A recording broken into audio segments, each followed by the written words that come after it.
They called her slow. They called her a liability. Dr. Marcus Teller laughed out loud when she folded a trauma blanket while everyone else was shouting. The younger nurses rolled their eyes. The department chief had already drafted her termination paperwork. But then a bleeding Black Hawk pilot was wheeled through those doors, delirious, violent, destroying everything in reach, and every trained physician stepped back. Evelyn Marsh stepped forward. The pilot grabbed her wrist, looked into her eyes, and went completely still. His cracked lips formed two words the entire trauma bay heard. Captain Marsh. Then the windows started shaking, rotors getting louder. Before we go any further, if you're new here, hit that subscribe button right now because the story you're about to hear is exactly the kind we tell on this channel. Real emotion, real stakes, and justice that actually arrives. Tap the like button if you're already feeling it, and drop a comment below telling me what city or country you're watching from. I want to see how far this story travels. Now, let's get into it. The morning Evelyn Marsh almost got fired started the same way every morning started at Van Thorpe General Hospital, with someone else's voice filling the space where her opinion should have been. Hayes' chart is still open from last night, said Darcy Pruitt, one of the charge nurses, not bothering to look up from the scheduling board. Someone needs to close it before Teller gets in. It's Marsh, Evelyn said, pulling on a fresh pair of gloves at the supply station near Bay 4. My name is Marsh. Darcy glanced over her shoulder with the expression of someone tolerating a mild inconvenience. Right, sorry. She turned back to the board. She wasn't sorry. Evelyn let it go. She always let it go. That was the thing about working at Van Thorpe General in Delford, Colorado. The hospital sat at the edge of the Rocky Mountain foothills, served 3 counties, and operated with the specific brand of internal hierarchy that forms when talented people are given too much authority and not enough accountability. The trauma department was its worst pocket. 12 physicians, 31 nurses, and one unspoken rule that had calcified over years of reinforcement. The doctors were gods, and the nurses were furniture that occasionally handed them things. Evelyn Marsh had been furniture for 4 years. She'd requested the transfer herself, which most people found baffling. She'd come from a military career that anyone with half a clearance level would have recognized as exceptional, and she'd walked into Van Thorpe's HR office with her discharge papers, her nursing license, and a single line of explanation. I want to keep working. They'd hired her without fully reading her file. That part wasn't unusual. What was unusual was that she didn't correct them when they assigned her to general trauma rotations, the kind that most experienced nurses outgrew within 2 years. She didn't push for a senior designation. She didn't negotiate shift differentials. She just showed up, put on the scrubs, and went to work. For a while, nobody paid much attention to her. Then Dr. Marcus Teller arrived. Teller had come to Van Thorpe 18 months ago with the Johns Hopkins residency, 3 published papers on hemorrhagic trauma response, and the specific confidence of a man who had never once in his adult life been genuinely wrong about anything important. He was 36, good-looking in the way that institutional authority makes people look good, and he ran the trauma bay like a conductor who believed the orchestra existed purely to make him sound brilliant. He noticed Evelyn on his 3rd week. He'd been moving through a resuscitation on a 40-year-old construction worker. Severe crush injury, internal bleeding, the kind of case that required fast hands and faster decisions. And he'd looked up to find Evelyn standing at the supply station, methodically restocking saline bags with the unhurried focus of someone arranging flowers. You, he'd said. She looked at him. Why are you stocking shelves during an active resuscitation? Bay 3 is stocked, she said. Bay 4 wasn't. The next ambulance won't wait for inventory. He'd stared at her for a full 3 seconds. I need eyes on this patient, not a supply technician. You have 4 nurses on that patient, she said. They're doing exactly what needs to be done. You're doing fine. The "you're doing fine" was the thing he never forgot. Not because it was rude, because it wasn't. It was completely sincere, delivered with the flat assessment of someone who had genuinely evaluated his performance and found it adequate. There was no flattery in it. There was no deference either. It was the kind of thing you said to a competent junior colleague, and Marcus Teller had not been anyone's junior colleague in a very long time. He didn't say anything else that day, but he started watching her. And once he started watching, he started finding things that bothered him, which was the problem with Evelyn Marsh and the reason she'd become the slow burn of Vanthorpe's internal politics. She didn't do anything wrong. That was the maddening part. She was never late. Her documentation was immaculate. Her patient outcomes were quietly excellent in ways that didn't generate headlines but showed up in readmission rates and infection numbers if you knew where to look, and nobody was really looking. What she did do was move at a pace that looked, to the untrained observer, like she wasn't trying very hard. She folded blankets with precision instead of speed. She prepared IV lines before the patient arrived instead of scrambling after. She asked questions in a calm voice when everyone else was shouting, and she asked them once, and she remembered the answers. To Marcus Teller, all of this read as complacency. To the two junior residents who orbited him, it read as whatever Marcus Teller decided it read as. To the charge nurses, who were mostly exhausted and understaffed and trying to survive their own shifts, it read as someone they didn't have to worry about, which meant someone they didn't have to think about, which meant someone who was easy to overlook, which was, Evelyn had long understood, exactly the point. The first formal complaint appeared in her file 8 months ago. It had been filed by Dr. Teller, who documented a failure to respond with appropriate urgency during a pediatric trauma case involving a 7-year-old with a fractured femur and suspected internal injuries. What the complaint did not document was that Evelyn had already identified the internal injury before the imaging confirmed it, that she had flagged it to the attending physician on duty, a Dr. Renata Solis, who was not Teller, and had thanked her for the catch, and that the child had been in surgery within 40 minutes of arrival with no adverse outcome. The complaint didn't mention any of that. When Evelyn was called in to respond to it, she sat across from Department Manager Glenn Whitmore, a soft-spoken administrator who had the specific quality of a man who had learned that conflict avoidance was indistinguishable from competence if you did it long enough, and she said, "The patient's outcome was good." "That's not the point," Glenn said. "It's the only point," she said. He'd looked at her with something that might have been frustration or might have been pity and said, "Evelyn, I'm going to need you to be more of a team player." She wanted to ask him what team he thought she was playing for. She didn't. She nodded, signed the acknowledgement form, and went back to her shift. The second complaint came 2 months later, then a third. None of them cited patient harm.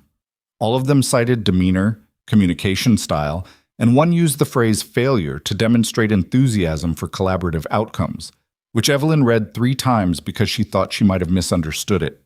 She hadn't.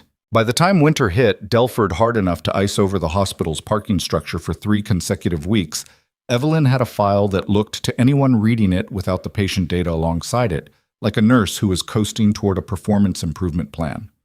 Glenn Whitmore had scheduled a formal review for the following month.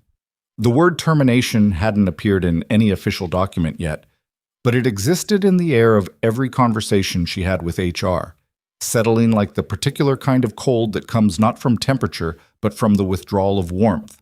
She knew what was coming. She had known, in some part of herself, that she'd learned to keep very quiet for about 6 months. She hadn't done anything to stop it. That bothered some people. The 2 nurses she was closest to at Vanthorpe, a trauma tech named Becca Lords, who was 26 and furious on Evelyn's behalf, and an older ER nurse named Phil Garrity, who'd been at the hospital long enough to have developed the philosophical calm of a man who had outlasted 4 department overhauls. Becca wanted Evelyn to fight. Phil wanted her to at least complain.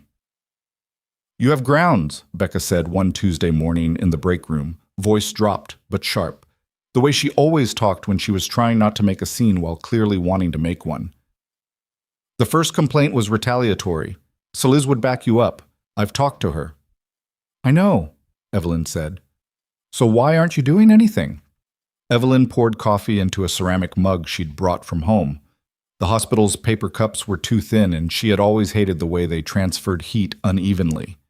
"Because fighting takes energy, and I'd rather spend mine on patients." "That's the most infuriating answer I've ever heard," Becca said. "Probably," Evelyn agreed. Phil, who had been listening from the corner while eating a granola bar, said, "She knows something we don't." Evelyn looked at him. He shrugged. "You've got that look, the one that means you're waiting." "Everybody's waiting for something," she said. He pointed at her with the granola bar. You're waiting specifically. She didn't answer him. She finished her coffee, rinsed the mug, and went back to the floor. The morning of March 14th started with Marcus Teller in a mood that everyone on shift recognized and responded to by becoming very busy in other parts of the department. He'd had a difficult case the night before. A young woman, motorcycle accident, traumatic brain injury, outcome that hadn't gone the way he'd wanted despite everything he'd done. And the particular cruelty of trauma medicine was that the cases that broke you were often the ones you'd done everything right in. He was not a man who handled that well. He was not, underneath the surgical ego and the published papers, a man who had found a clean way to carry grief. He walked into the trauma bay at 6:53 in the morning and found Evelyn at the central station, reviewing a chart with the slow, thorough attention she gave everything.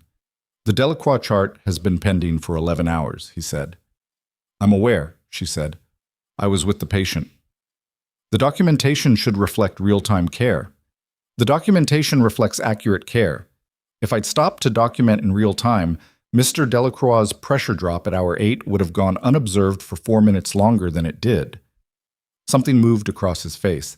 He opened his mouth, then closed it. Behind him, 2 residents who had been pretending to study something on a tablet both became suddenly very interested in the study.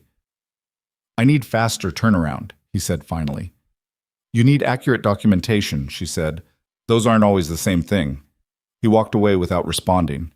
Becca, materializing at Evelyn's elbow the moment he was out of earshot, whispered, Why do you do that? Do what? Tell him things that are true. Because they are.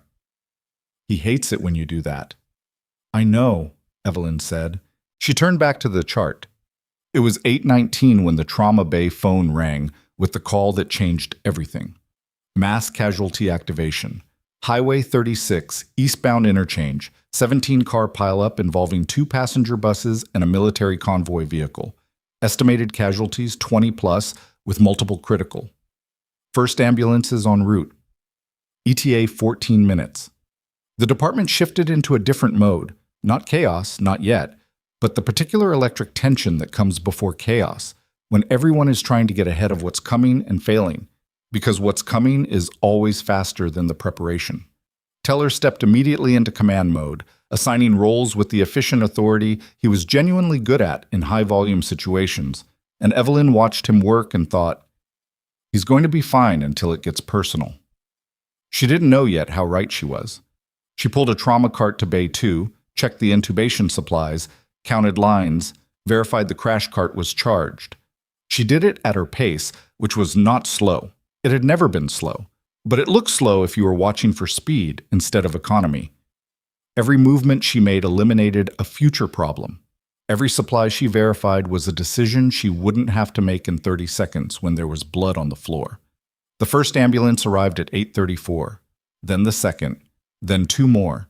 Then the sound of the bay doors cycling open became a rhythm, and the rhythm became a kind of controlled emergency that swallowed everything except the immediate, the urgent, the now. Evelyn worked 3 patients in the first 40 minutes. A 42-year-old woman with bilateral leg fractures and a suspected pneumothorax that the paramedics had missed. Evelyn had her hand on the woman's chest before the gurney stopped rolling, felt the asymmetry of breath, had the needle decompression ready before anyone ordered it. A 12-year-old boy, backseat passenger, headlock, and a left wrist fracture that looked simple and wasn't. She caught the rotation deformity that the X-ray tech was about to miss. An elderly man, 78, who had the flat, glassy affect of someone whose body had stopped fighting and hadn't told anyone yet. She escalated him before the monitors alarmed. Marcus Teller saw her work on the elderly man. He didn't say anything, but she felt his attention in a way that was different from his usual observation. Less supervisory, more something else. She filed it away and kept moving. The military convoy vehicle changed everything. It came in on the 4th ambulance, and it came in loud. The paramedics were good, experienced, calm under pressure, the kind who had worked rural Colorado long enough to have seen everything, and even they looked rattled. Adult male, Blackhawk aviator, named Warrant Officer Dax Calloway, the lead paramedic called out as the gurney crashed through the bay doors. Head trauma, GCS-7 on scene, lacerated right arm. We think he's got abdominal. Watch it. The warning came too late. Calloway had been restrained on the backboard, but the restraints were designed for people who were unconscious or cooperative, and he was neither. He was somewhere between not alert enough to understand what was happening, not sedated enough to stop reacting to it, and what his body was doing was fighting. The way someone fights when they've been trained to fight, and the instinct has gone deeper than conscious thought. He came off the board with a violence that sent one paramedic stumbling backward and the other grabbing for the gurney rail. "Get him down!" Teller moved in, 2 residents flanking him. "I need security in here." Calloway's hand found a tray table. It went over. Instruments scattered across the floor in a crash that cut through every other sound in the bay. A third-year resident, Jonah Park, good doctor, nervous disposition, stepped forward with a sedation syringe and got a forearm to the face that knocked his glasses to the floor. Security was 3 minutes out.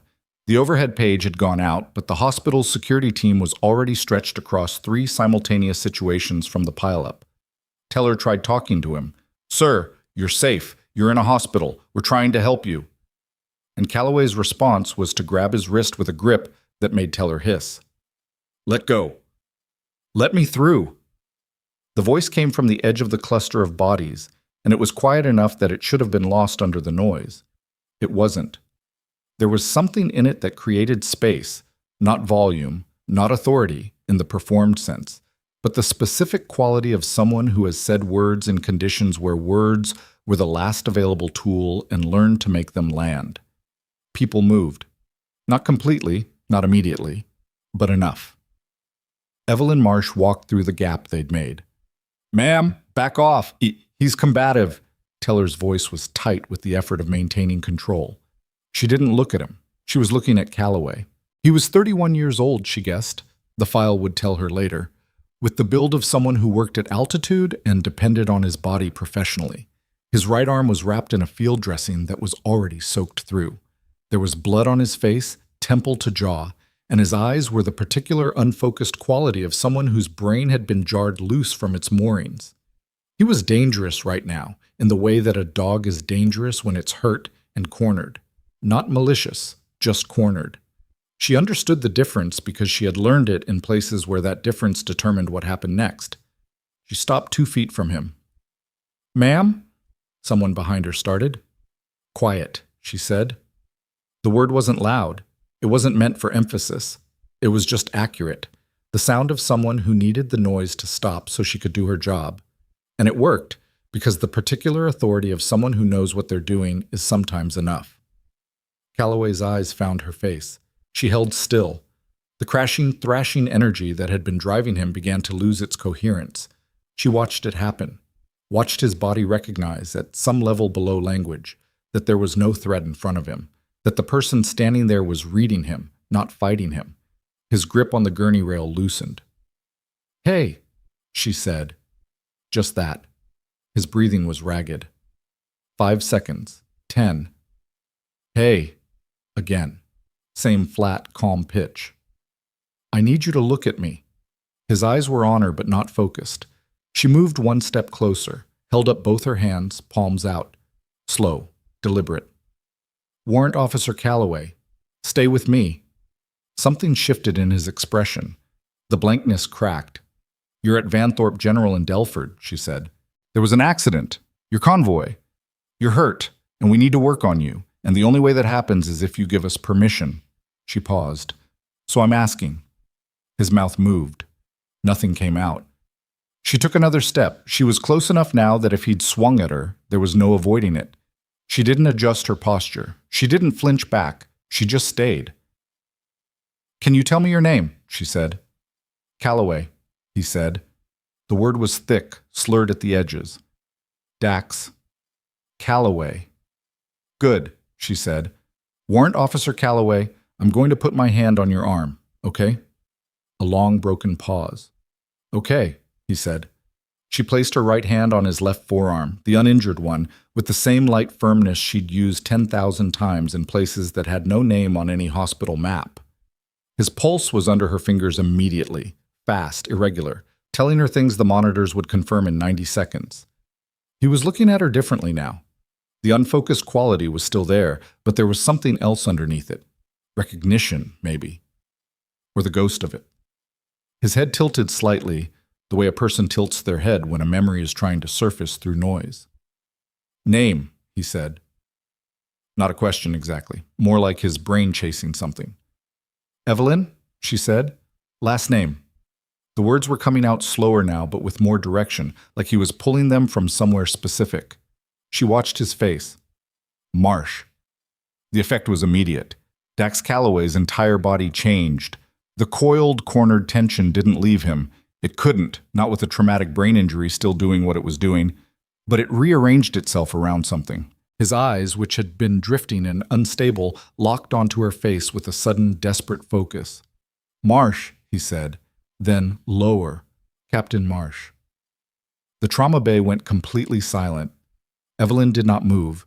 She kept her hand on his arm, kept her expression steady. If something in her chest shifted when he said those two words, nobody could see it. "You need to lie down," she said quietly.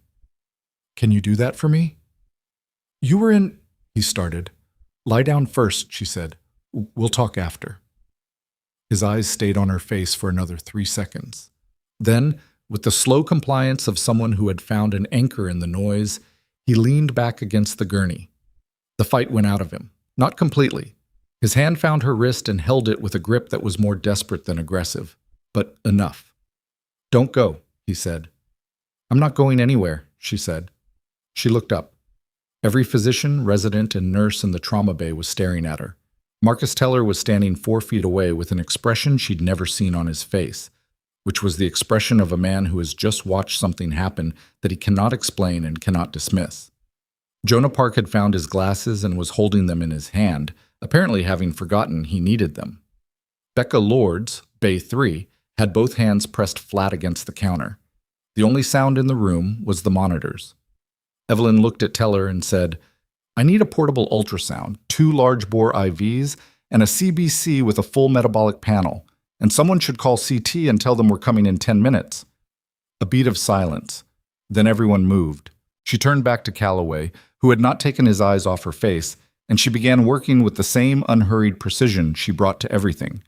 Her hands moving through assessments in the sequence she had learned not in a lecture hall, but in a forward operating base with aircraft rotors still spinning 50 feet away. In the specific school of crisis management that no amount of residency replaces. His pressure was dropping. She could feel it before the numbers on the monitor confirmed it. The subtle relaxation of arterial tone, the color shift at his fingertips, the way his grip on her wrist had gone from desperate to passive. Internal bleeding. Abdominal, she thought, and reached for the ultrasound probe that someone had just placed in her free hand without her having to ask for it. She pressed the probe to his right upper quadrant. Dark fluid bloomed on the screen. She said, "He needs an OR right now." "I'll make the call," Teller said. She didn't look at him, but she heard something in his voice that she hadn't heard before. Not deference, not exactly. More like the adjustment a person makes when they've been orienting themselves by the wrong map and have just, in a single startling moment, been handed the correct one. "Calloway." She leaned close enough that he could hear her without her raising her voice. "We have to move you to surgery. I need you to know that." "Stay," he said again. His grip had tightened slightly on her wrist. "I'll walk with you as far as I can," she said. He turned his head toward her. The unfocused quality in his eyes was getting worse. The bleeding was accelerating. She could see it in the numbers. But for a moment, underneath all of it, there was something clear and specific and directed. "You were at Kandahar," he said. "The medevac.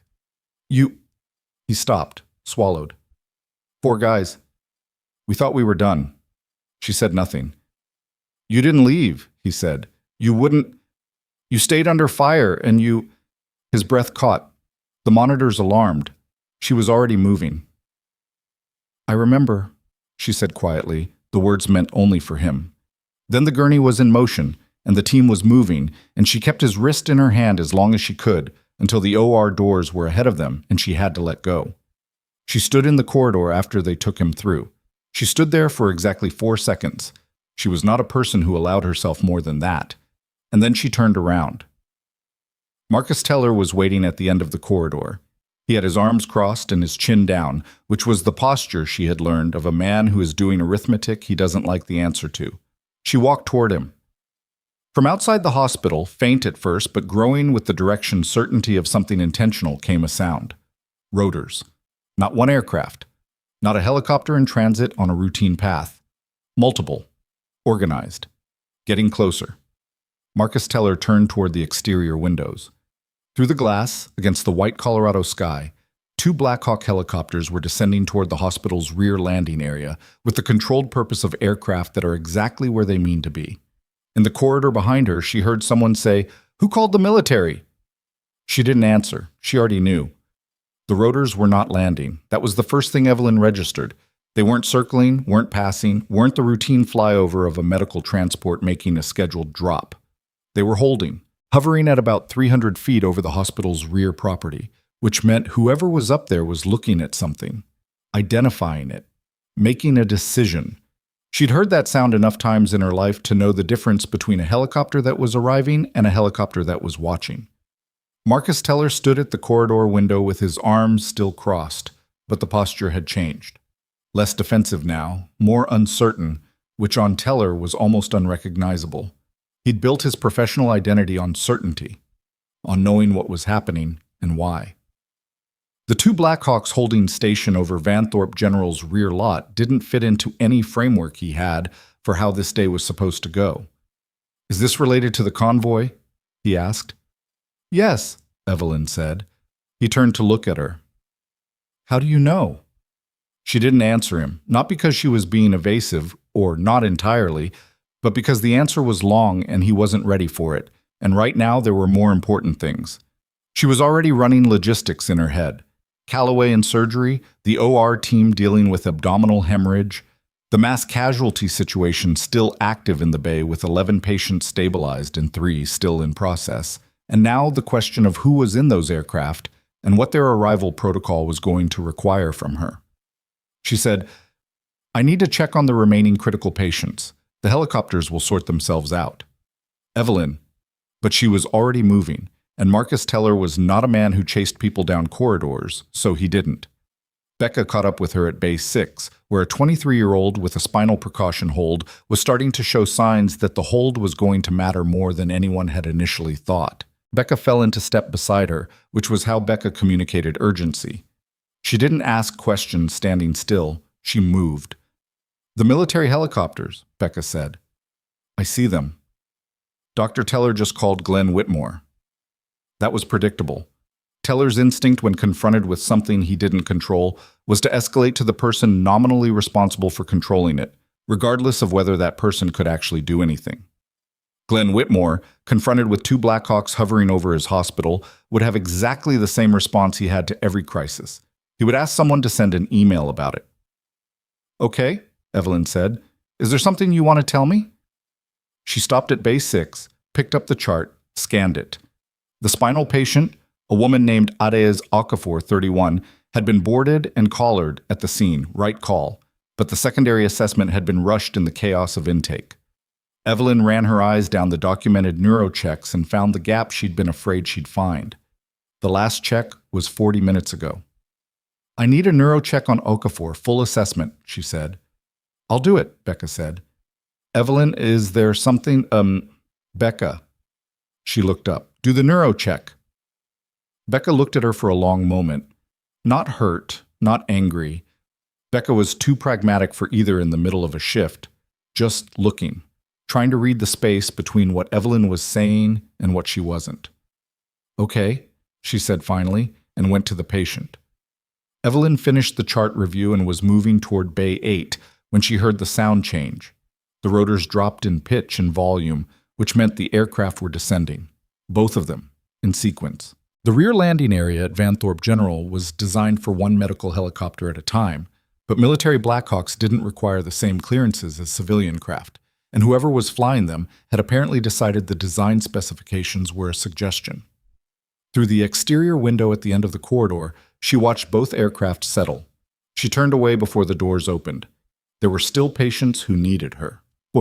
Bay 8 had a 47-year-old bus driver named Samuel Pruitt, no relation to Darcy, just Delford's limited pool of surnames doing what it did, who had been ambulatory at the scene, walked to the paramedics under his own power, and then sat down on the curb and didn't get up again. He'd been brought in as a low-priority secondary, which was the right call based on presentation, but Evelyn had flagged him 20 minutes ago because something about his color was wrong in the specific way that cardiac involvement produces when the adrenaline is wearing off.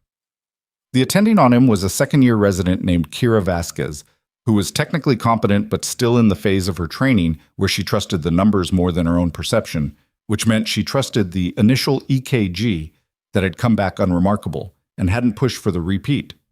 Evelyn picked up his hand without announcing herself and pressed 2 fingers to his wrist. His pulse was irregular in a rhythm she recognized. Not dramatically, not the kind that set off alarms, but the kind that set off the alarm in her chest that she'd learned to trust over years of working in places where missing it meant someone didn't come home. "I need a repeat EKG and a troponin level," she said to Vasquez. Vasquez looked up. His initial workup was, "His color is wrong, and he's been in PVCs for the last 6 minutes." That wasn't on his initial workup, because his initial workup was done during intake chaos and the lead placement was off. "I need the repeat." A pause. Vasquez was 28 and not stupid, and she had enough situational awareness to recognize when she was being told something by someone who had earned the right to say it, even if she hadn't been given a formal briefing on why. "Okay," she said. "I'll order it." "Order it now. Run it yourself." Another pause, shorter. "Yeah, okay." Evelyn set his hand down and met his eyes. Samuel Pruitt had the slightly detached expression of a man who knew something was wrong with his body and had decided the appropriate response was to not make a fuss about it, which was either stoicism or shock, and she wasn't entirely sure which yet. "You drove that bus," she said. 23 years, he said. His voice was steady enough, but his breathing had the shallow, careful quality of someone who'd learned that deep breaths hurt. "Never had an accident." "You still haven't," she said. The other vehicle crossed the line. Something in his face shifted slightly. He looked away. She let him. She left Bay 8 and nearly walked directly into Glenn Whitmore, who had materialized from the direction of the administrative wing with the wide-eyed urgency of someone jogging for the first time in years. He was 53, heavy-set, and currently the color of someone who had received information they did not want. "Evelyn," he said. "I have patients," she said, moving around him. "There are military officers in my hospital." "I know. They're asking for you." She stopped. Glenn had caught up with her now and was standing slightly out of breath, his tablet pressed to his chest like a shield. "2 of them. There's also some kind of senior officer. He had stars. He came in through the rear entrance with the helicopter crews and he asked the front desk for you by name, and I need to know what is going on." She looked at him steadily. "What did you tell them?" "I told them you were on shift." He said it like a confession. "Was that wrong?" "No," she said. "That was correct." "Evelyn, where are they?" He blinked. The question seemed to reorganize his thinking slightly. "Conference room B, 2nd floor. Dr. Teller is with them." The specific combination of information, Teller, conference room, military officers, stars, produced a picture in her mind that she needed about 3 seconds to fully resolve. Then she said, "I'll come up when the floor is stable." They said it was urgent. "I have a patient in Bay 8 who may be having a cardiac event," she said. "That's more urgent." Glenn stared at her. "Evelyn, there is a brigadier general in conference room B." "Then he can wait," she said. "He's not the one having the cardiac event." She left Glenn standing in the corridor. The floor stabilized by 10:47. It wasn't clean. It never was after a mass casualty activation. The paperwork alone would take hours, and the follow-up imaging on 3 patients still needed to happen, and Adiese Okafor's neurocheck had come back with a finding that required an urgent neurology consult. But the immediate life-threatening crises were either resolved or handed off, and Samuel Pruitt's repeat EKG had confirmed what Evelyn had heard in his pulse, a left bundle branch block that the initial strip had missed. He was on his way to cardiology. He would probably be fine. The probably was the part that lived in her chest all day. She pulled off her outer gloves, dropped them in the waste bin, and walked to the elevator. The 2nd floor of Vanthorpe General was administrative space. Human resources, department management, 3 conference rooms that smelled like old coffee, and decisions made by committee.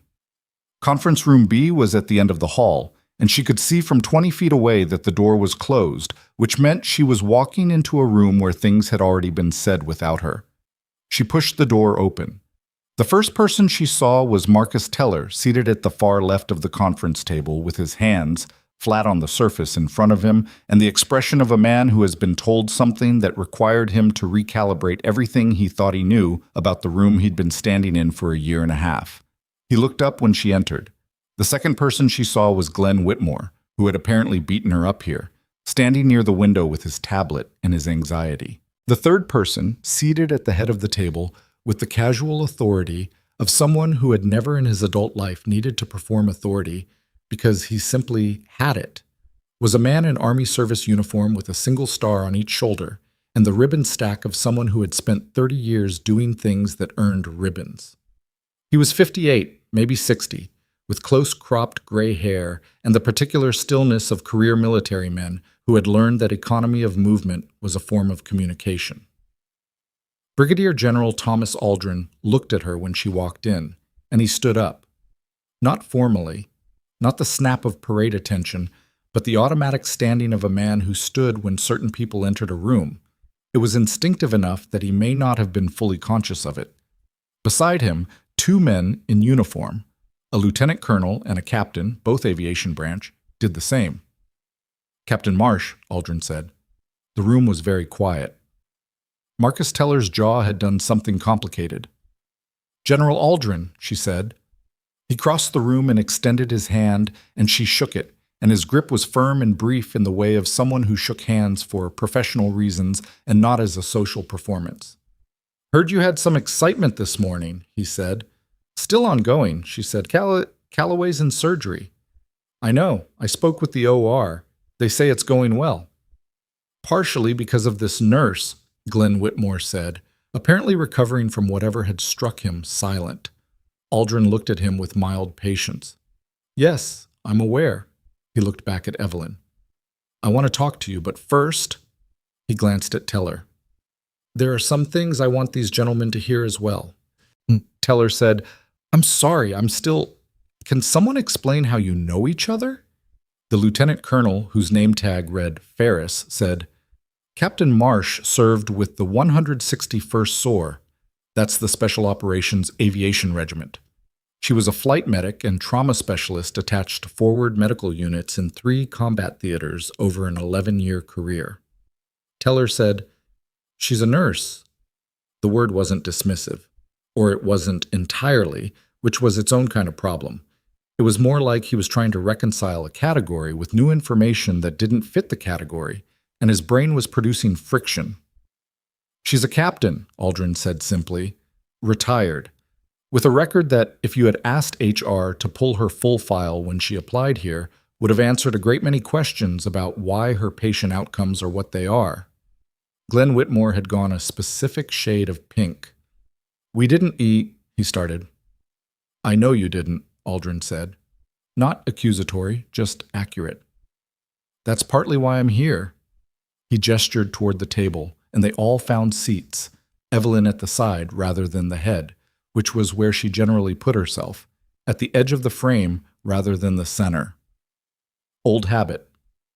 Aldrin placed a folder on the table that had the particular neatness of documents prepared by staff, and he opened it. "Dax Calloway," he said, 28, Chief Warrant Officer 2, Aviation, Black Hawk pilot. He's been with us for 4 years, and he is, to put it plainly, someone we very much want to keep. This morning, your staff stabilized him under conditions that by all reports were complicated." He looked at Evelyn. "Calloway's crew chief told us what happened when he came in. He said Calloway was out of control, and everyone in the bay stepped back. And then one person didn't." Teller said nothing. "She walked up to him," Aldrin continued, not pressing it, just stating it. "Talked him down, ran the assessment, called the bleed before the imaging confirmed it." He closed the folder.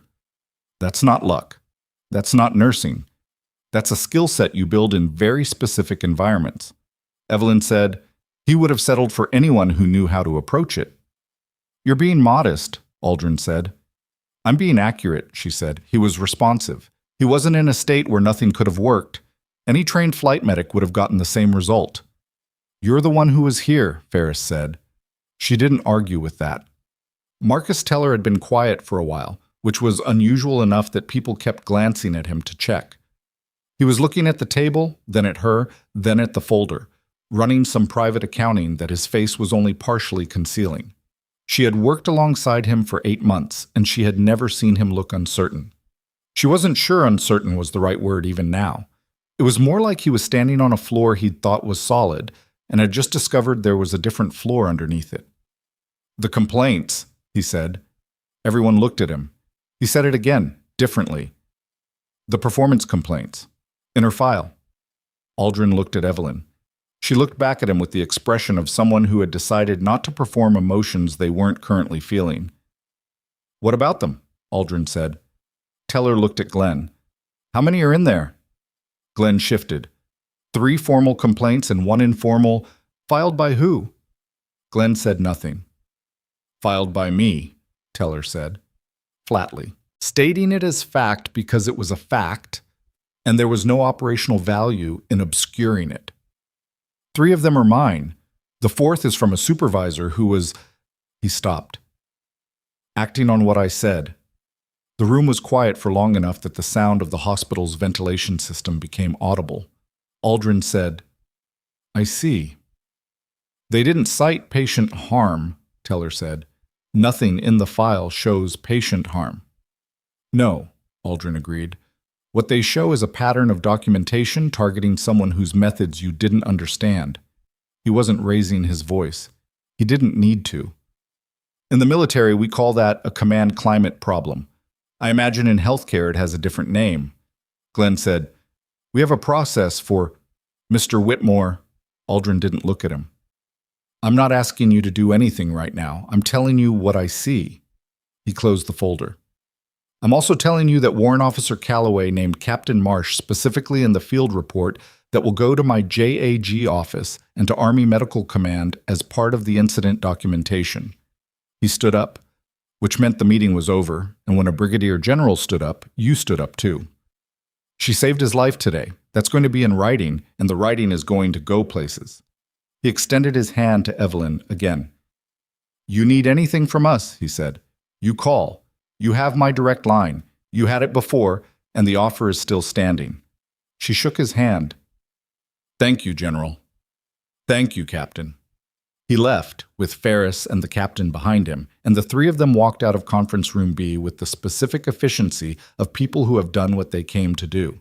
The room they left behind held Glenn Whitmore, Marcus Teller, and Evelyn Marsh, and the air in it was a particular texture that none of them had experienced together before. Glenn spoke first. He was looking at his tablet, though it was unclear what he was actually seeing on it. The formal review, he said. The one scheduled for next month. He stopped. Started again. I think we need to...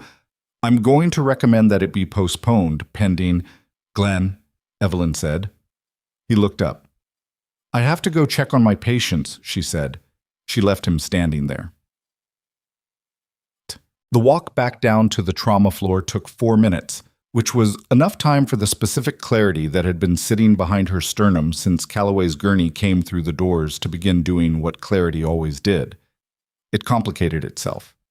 It added texture. It started asking questions she hadn't had time to ask while she was busy doing the next thing. She knew what Aldrin's visit meant. She'd known what it would mean the moment she recognized Calloway's face, the moment his broken voice produced her name from the wreckage of his head trauma. She had not called anyone. She hadn't needed to because whatever notification system the Army ran for its injured personnel had done what those systems did. And someone at some installation had seen Calloway's name on an incident report and pulled the location and pulled the contact list and made a decision. The decision had been 2 Blackhawks and a brigadier general, which was more than she'd expected and not something she was entirely comfortable with. Comfort had never been the point. She was almost back to the trauma bay when Becca materialized, carrying a patient chart and wearing an expression that was equal parts professional composure and barely contained combustion. I need you to tell me what just happened, Becca said. Aldrin briefed the department, Evelyn said. Sort of. Teller and Glenn. What did they say? They said things. She took the chart Becca was holding. Now, Okafor's consult? Neurology is coming down in 15. The finding is, I saw the check. It's manageable. Did Vasquez close out on Prewitt? Prewitt's been transferred. Evelyn. Becca stopped walking and Evelyn nearly walked into her. Will you look at me? She looked at her. Becca had brown eyes that communicated with the directness of someone who had grown up in a house where indirectness was not available as a tool. She said, Is it over? The review, whatever they've been building to fire you with, is that done? I don't know. The general stood up when you came in. News travels fast. Darcy saw it through the window and told literally everyone. Becca paused. You trained military flight medics. Among other things. And you never…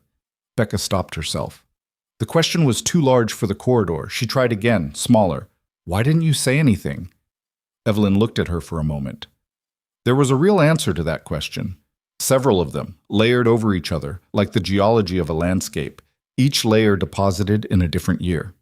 She'd learned, in a career that had taken her to places where discretion was not optional, that the information you didn't give people was often the most protective thing you had to offer. Not for yourself, for them. She'd also learned, in the more ordinary and somehow harder years since, that institutions rewarded visible credentials and punished quiet competence, and she had made a choice, maybe not the right one, she wasn't sure, to see how long the quiet competence held before it needed defending. Apparently 4 years.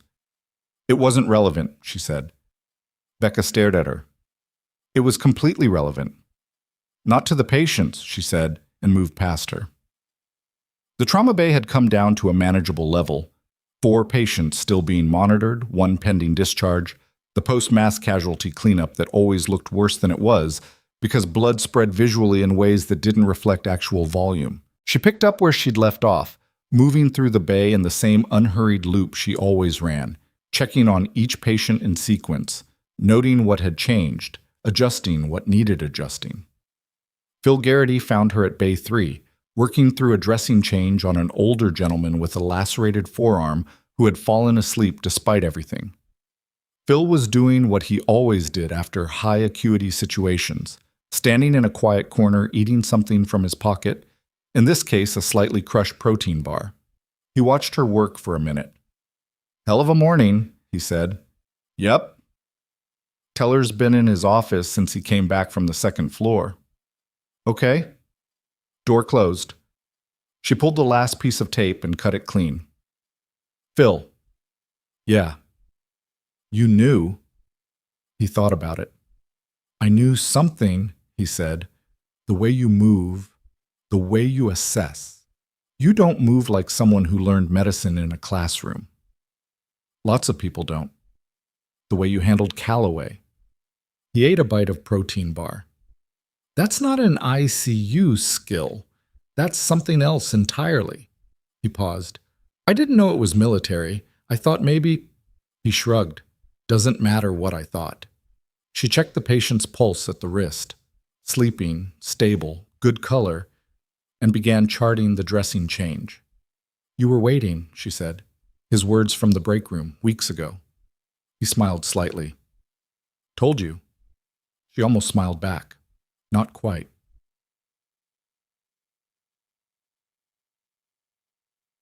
At 1:42 in the afternoon, the OR called.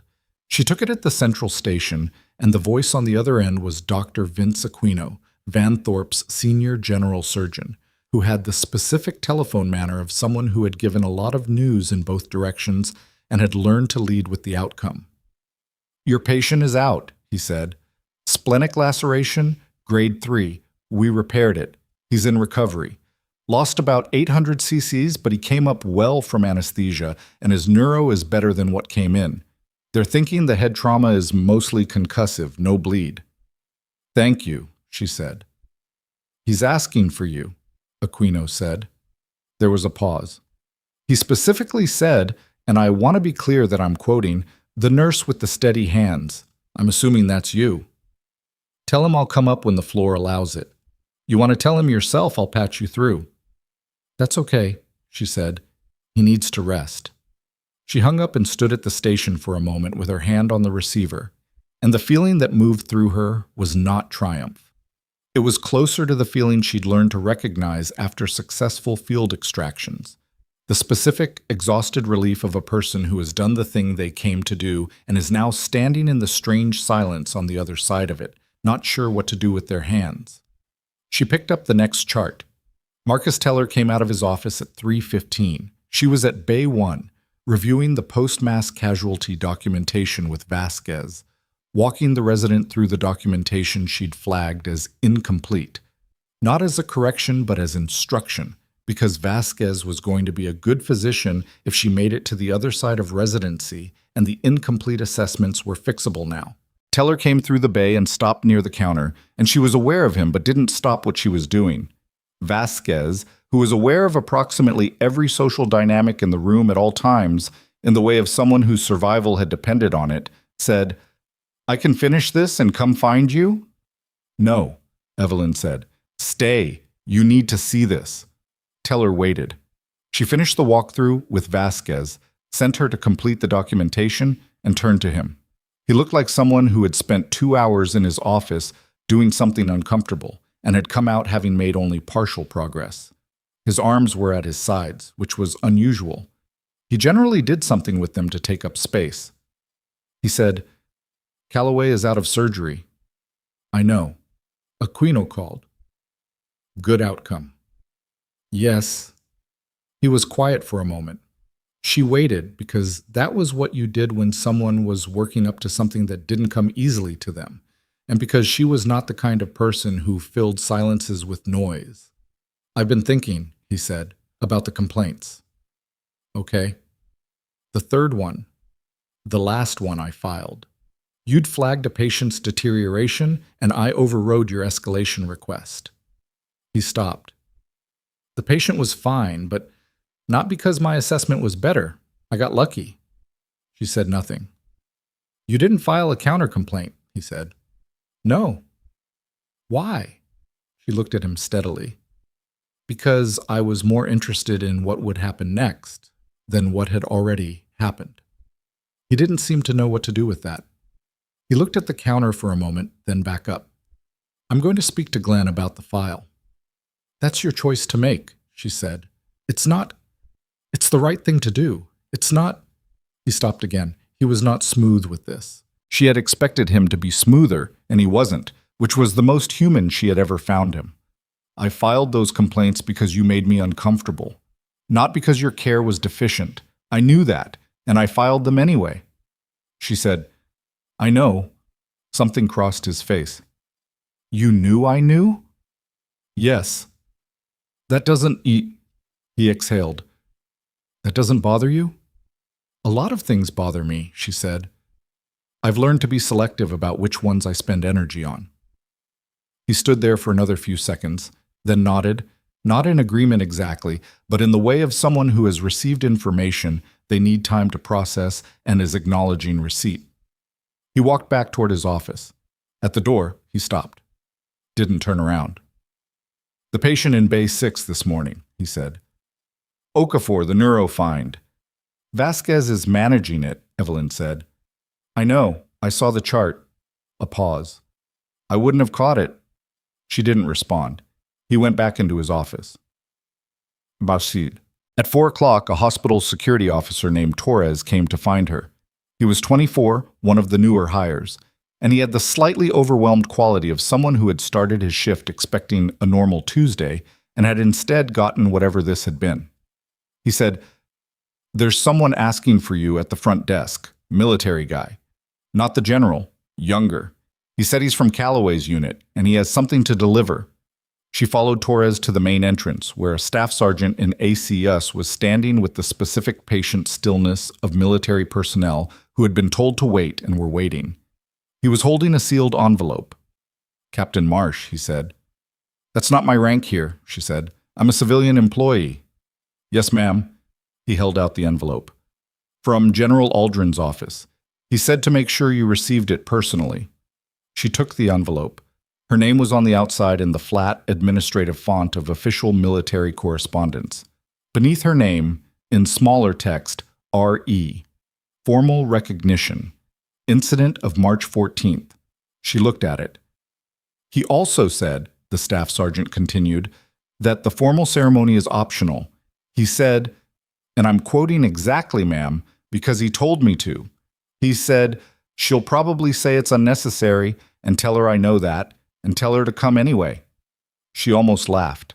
Almost. Thank you, she said. Yes, ma'am. He turned to leave, then turned back. The guys from Calloway's unit, the crew that was in the convoy, they want you to know the whole unit knows what you did for Calloway. And they wanted me to say, he looked briefly like he was trying to remember exact wording. They said, she hasn't changed. She held very still.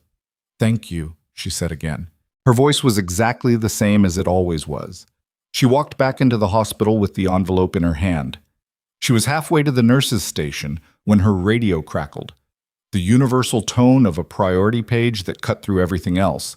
And the voice that followed was from dispatch, not from the floor, which meant it was coming from outside the building. And the words that came through were, all available trauma personnel, rear bay entrance. We have a situation. She was moving before the page finished. The rear bay entrance of Vanthorpe General opened onto the loading dock area that connected to the ambulance lane. And when she pushed through the emergency exit and into the cold afternoon air, she found something that stopped her for exactly half a second. Two of the military crew members from the helicopters, who had apparently still been on hospital grounds, had been in the parking area when a civilian vehicle had come around the hospital's service road at speed and clipped the concrete barrier, rolling onto its side. One of the helicopter crew members, a young woman in a flight suit, was kneeling in the gravel beside the overturned vehicle, pressing both hands against the door frame window, talking to whoever was inside. The other crew member was on his radio. Civilian bystanders had formed the useless semicircle that bystanders always formed. But that wasn't what had stopped Evelyn. What had stopped her was that the young woman in the flight suit looked up when Evelyn came through the door. And what Evelyn saw on her face was not the managed calm of professional emergency response. It was something rawer, something personal. There's a kid, the crew member said. Her voice was steady, but her hands were shaking slightly against the metal. I can't tell how old. He's conscious, he's talking, but the door is... The vehicle had landed on the driver's side, and the passenger side was now the top.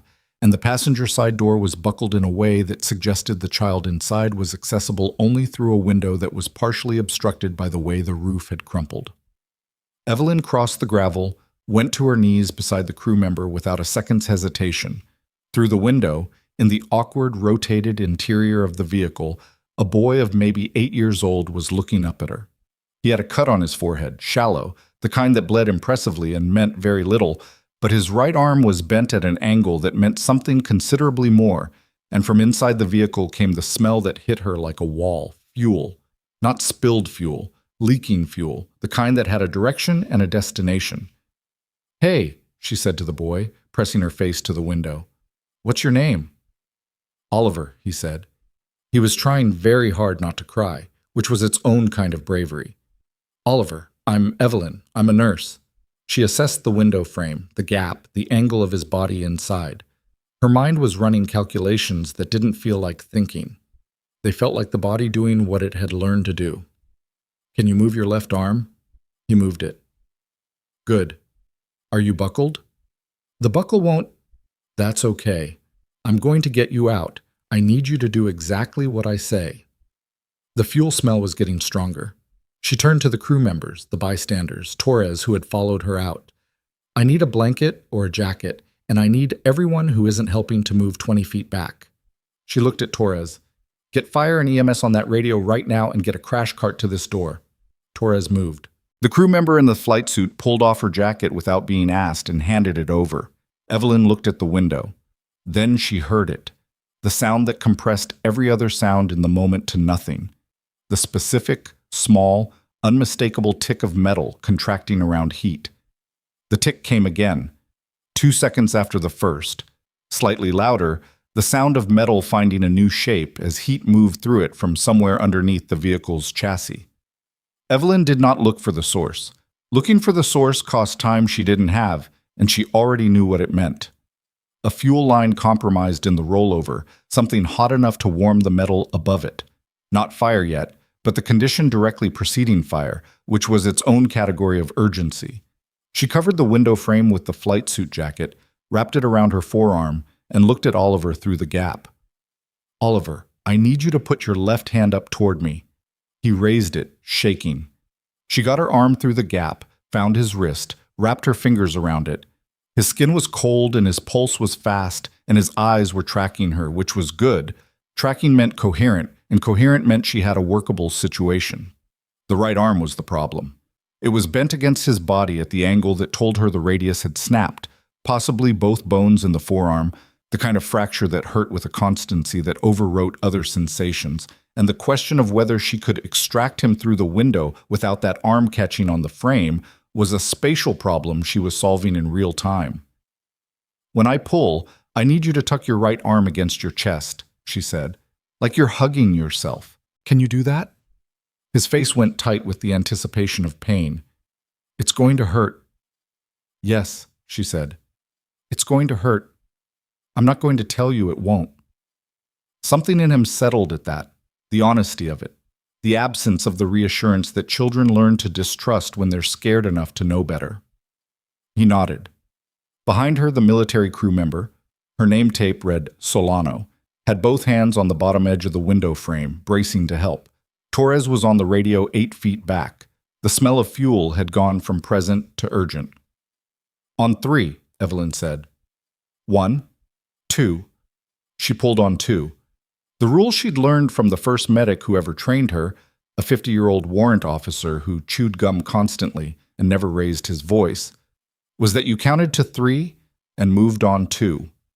Because the body's anticipatory tension on 3 created muscle resistance that made everything harder. Oliver came through the window with a sound that was partly the metal jacket scraping the frame and partly him, sharp and involuntary, the honest vocalization of a child in pain, and she pulled him the rest of the way clear in one continuous motion and turned with him in her arms and put distance between them and the vehicle in the same move. She was 15 feet from the car when it didn't ignite, 20 feet when it still didn't. She set Oliver down on the gravel with his back against her knees, keeping the fractured arm immobilized against his body with one hand, and she took 3 breaths that were slower than the situation seemed to warrant, and were exactly as slow as they needed to be. "You're out," she told him. He started crying. Properly, finally, the way children cry when the thing they've been holding off arrives all at once. She kept her hand on the fractured arm and her other hand on his back, and she let him. EMS hit the parking lot 90 seconds later. She gave the handoff standing up. Fracture location, position it had been in during extraction, his neuro status throughout, the fuel smell, and the heat tick that hadn't produced a fire but needed to be noted because it would inform how they secured the scene. The paramedic, a woman named Garza, who worked the hospital's South District run, and whom Evelyn knew from the intake side, took the information without interruption and went to work, and Evelyn stepped back. Solano was beside her. The crew member was 26, maybe 27, with dark eyes and the particular expression of someone who had just watched something happen from very close range and was deciding what to do with it. She said, "How'd you know to move on too?" Evelyn looked at her. "Old trick." "Who taught you?" "Warrant officer named Dibbs, forward surgical team, long time ago." She looked at the vehicle, where fire department was arriving now and isolating the fuel leak that hadn't become a fire, and she said, "You did the right thing, staying with him, talking to him." Solano looked at the car. "I didn't know what else to do." "That's usually when people do the most useful things," Evelyn said. She walked back into the hospital. The adrenaline, when it finished metabolizing, produced the specific crash that she'd spent 20 years learning to manage. The heavy, slightly nauseated feeling of a body that had been running on cortisol and was now presenting the bill. She dealt with it the way she always dealt with it. She found the next task. The next task was the documentation from the mass casualty event, which nobody had fully completed because there had been no interval of time since 8:47 this morning that had allowed for completion. She sat at the central station with a cup of coffee that was too cold to be good and too necessary to care about, and she worked through the charts in sequence, filling in the gaps, correcting the abbreviations that residents used when they were moving fast, and recording accurately what had happened to each patient and when and how. It was 6:22 in the evening. Phil found her there and set a protein bar next to her keyboard without comment. She picked it up and ate it without looking away from the screen. "Calloway's asking again," he said. "Recovery called down. He's more coherent now," they said. "He's been asking for you every time a nurse comes in. Tell them I'll come up when I've finished this." Phil sat down across from her. Not because he needed to. She wasn't having a crisis that required supervision. But because Phil had the quality of someone who understood that presence was sometimes the same as support. He ate his own protein bar and waited. After a few minutes, he said, "The vehicle in the lot." "Fuel line failure," she said. "Fire department confirmed. It didn't ignite. Lucky." "Or the heat tick was earlier in the process than it sounded," she said. "Could have had more time than I thought."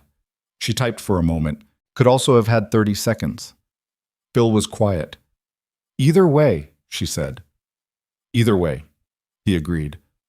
She finished 2 more charts. He waited. "The general's letter," he said. "Becca told me. She saw it when you came back in." "It's a formal recognition citation," Evelyn said, "for the Calloway situation. It goes into the military record." "Which record? Your civilian record or—" "My service record," she said. "The military keeps one in perpetuity." He thought about that. "Is it strange? Having a whole record somewhere that nobody here can see?" She looked up from the screen for a moment. Outside the windows of the trauma bay, the Colorado evening had gone the deep blue-gray that the foothills produced in winter, the kind of cold, clean darkness that looked different from the inside of a lit building than it did from outside. She'd spent a lot of years seeing it from outside.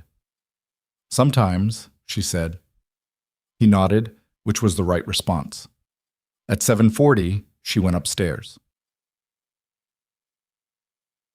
Vanthorpe General's recovery unit was on the 3rd floor, a quieter section of the hospital with lower light levels and the specific antiseptic smell of a space used exclusively for the immediate aftermath of surgery.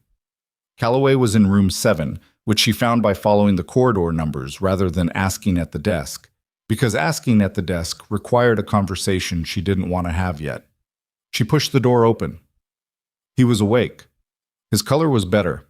Not good, but better, which was the reasonable expectation for someone 8 hours out of surgery for a grade 3 splenic lac. He had an IV in his left arm, oxygen at 2 liters nasal cannula, a cardiac monitor showing a sinus rhythm that was regular and a little fast, normal for his situation. His right arm was bandaged from wrist to mid-forearm. His head had been cleaned and the temple-to-jaw laceration was sutured, a line of neat interrupted sutures that would scar but not badly. He turned his head when she came in and for a moment just looked at her. "You look terrible," she said, which was a thing she only said when people were going to be fine. He almost laughed. The laugh stopped when his abdomen reminded him it had recently been opened. "Yeah," he said. "Fair." She pulled the chair from beside the door and put it next to the bed and sat down. She checked his IV site, noted the infusion rate, glanced at the monitor with the automatic attention she gave all monitors. He watched her do it. "I wasn't sure you were real," he said. "When I first saw you in the bay, I thought the head injury I thought I was making it up. You weren't." "Marsh," he said. It wasn't a question, just the name, said plainly, with a weight to it that contained things she understood without needing them listed. "Yeah," she said. He was quiet for a moment. The monitor ticked steadily. Somewhere down the hall, a cart moved on tile. He said, "The last time I saw you, I was 21 years old and bleeding on the floor of a Chinook." "You were 22, she said, "and it was a Blackhawk." "You remember." "I remember." She did. Not with clarity on all points. 7 years of forward deployments produced a volume of memories that compressed and reorganized over time. But she remembered him specifically, the way she remembered all the ones that had been close. He'd taken shrapnel to the left thigh from a ground fire pass and had coded briefly in the air, and she'd had her hands in a space that wasn't designed to be worked in at altitude, in a moving aircraft, and she'd made it work. He'd been 22 and terrified, and she'd told him then the same thing she'd told him today, more or less. "You told me to look at you," he said. "You said, 'Keep your eyes on my face and nowhere else.' I remember that." She remembered saying it. "It works." "Does it?" He shifted slightly, winced. "I thought you were just trying to keep me calm." "I was," she said. "It also keeps you from looking at things that aren't useful." He turned his head toward the window. Delford's lights were starting against the evening dark, small and spread, the way mountain towns lit themselves. "Aldrin told me you're a civilian nurse here," he said. "Yes." He said the hospital's been... He stopped, chose his words. "That there have been problems." "That's being handled," she said. "Are you staying?" She looked at him for a moment. It was a real question, not a rhetorical one, and it deserved a real answer. "Yes," she said. "Good," he said. Not because he needed anything from her specifically. She understood that. Just because the world made a certain amount more sense to him when people like Evelyn Marsh were in it and doing the work. She understood that too. She stood up. "You should sleep." "Probably." He didn't move toward sleep. He said, "The crew chief told me what happened in the bay. When they brought me in." He looked at her. "He said you walked straight up to me." "Yes." "He said everyone else stepped back." She didn't answer. "Does that bother you?" he asked.